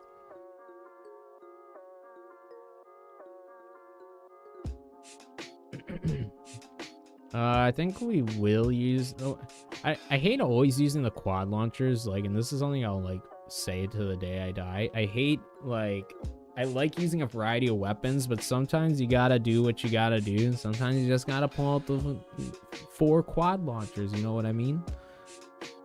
I also want to try to beat this thing before this camera battery dies, because I don't think I plugged in another camera battery. I just pulled all my food. Dang it. Alright, putting the stuff away, sprinting over to whatchamacallit, and then we're fighting them. We'll give our guys some of the good food too, some of the good stuff.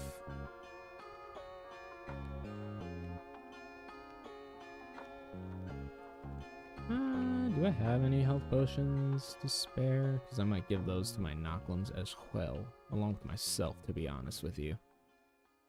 I do. We'll go with that. I don't...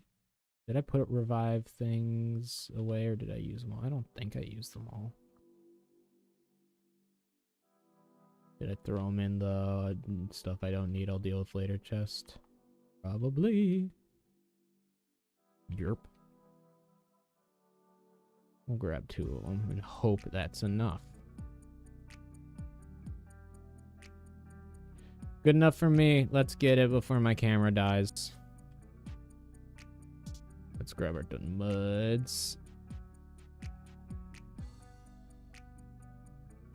The mud. The mud. The mud. And even though he's not fully upgraded, this should hopefully get the job done.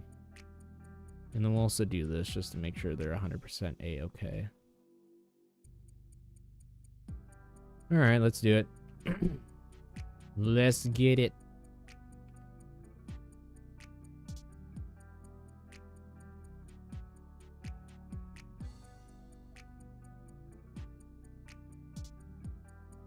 See, this is why I hate this.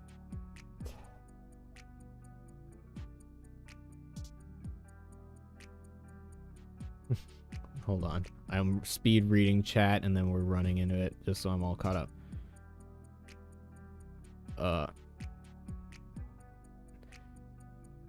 Widgets, Vixen, Fox. I don't know much about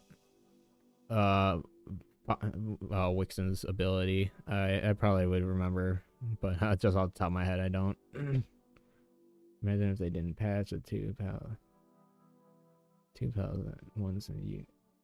Yeah, I was gonna say that if they didn't glitch that, I'm hoping that, see, that'd be a cool thing to add, like an accessory that makes it so you can summon 2 pals at a time or something, or they just make dual battles a thing. I think that would just be cool. Come back from a restroom break and I see level 5 handiwork. Yerp. We got all of our stuff maxed out. Not every base skill. I have a lot of pals that are maxed out because if, once again, for those who haven't watched my upgrade guides, for those who might not be aware, if you upgrade your pal to max in a pal condenser, all of their base skills level up by 1. So any pal that has a level 4 in something, they'll be a level 5 in that skill after fully upgrading them in a pal condenser. So now you know. If you ain't running 4 quad modes, you ain't living. True. 4 quads. Let's see. I'm also curious what level 2 might still get. Or excuse me. I'm also curious what level 2 mining still get hexalite chunks, whatever, raw hexalite materials. I'm not sure if a level 2 they probably can. It just might take a long time. I haven't tested, but I can get back to you on that eventually. I love elemental mods for weapons, like how mods. Yeah, see, that's what I'm saying. Like, I was hoping they'd add like a freeze ray or something, or the freeze flamethrower, but I guess not. They did add all different variants of grenades though. Thank you, Sandman, I appreciate it. And reading the last comment, they kind of did that with the daydreams. Yeah, that's true. You can have 4 of those guys out, but it'd be cool to do that with Bastigors. I'd like that instead, please. All right, let's fight stuff. Let's switch this music because this is very calm for fighting a boss. Let's try this. This works. This sounds a little better. What do you say, chat? Let's. We're gonna listen to this epic music while I epically reload these quad launchers, chat. We're gonna hope my armor lasts, because not gonna lie, that's kind of... time out. Hold that thought. I kind of do want to repair, because I'm not a huge fan of... I know. Stop the track, y'all. Let's repair our stuff fast, because I have a very funny feeling that that Hexalite helmet is gonna be destroyed by the end of that fight.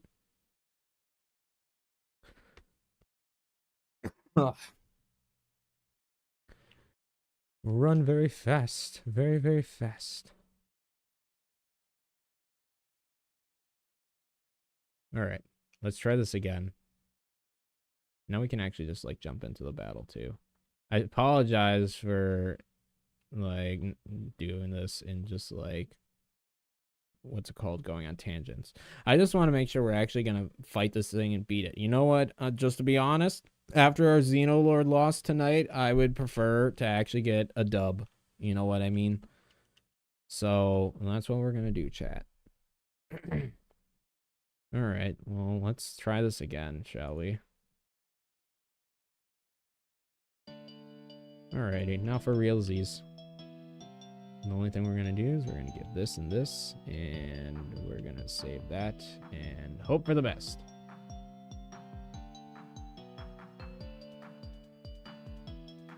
Hard mode, please.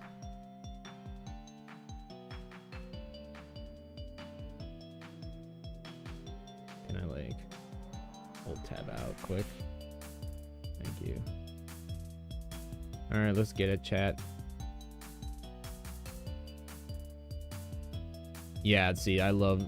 that's why it's just, like, I put every move on Nocklum, because he's just the GOAT in every situation.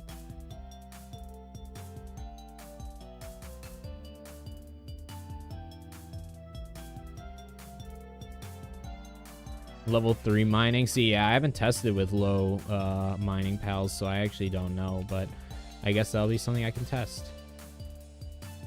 Oh, you're gonna... see, that's why he needs to get out his ability right away, because look how much damage he took without the ability. Get rid of all these nerds.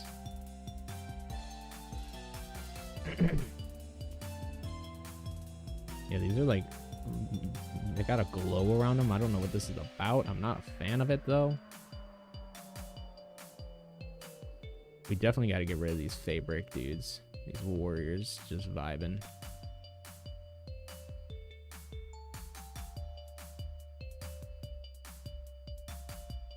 I got to pull my Nocklum back soon. Oh, I just fired that in the wall. What a waste of a missile.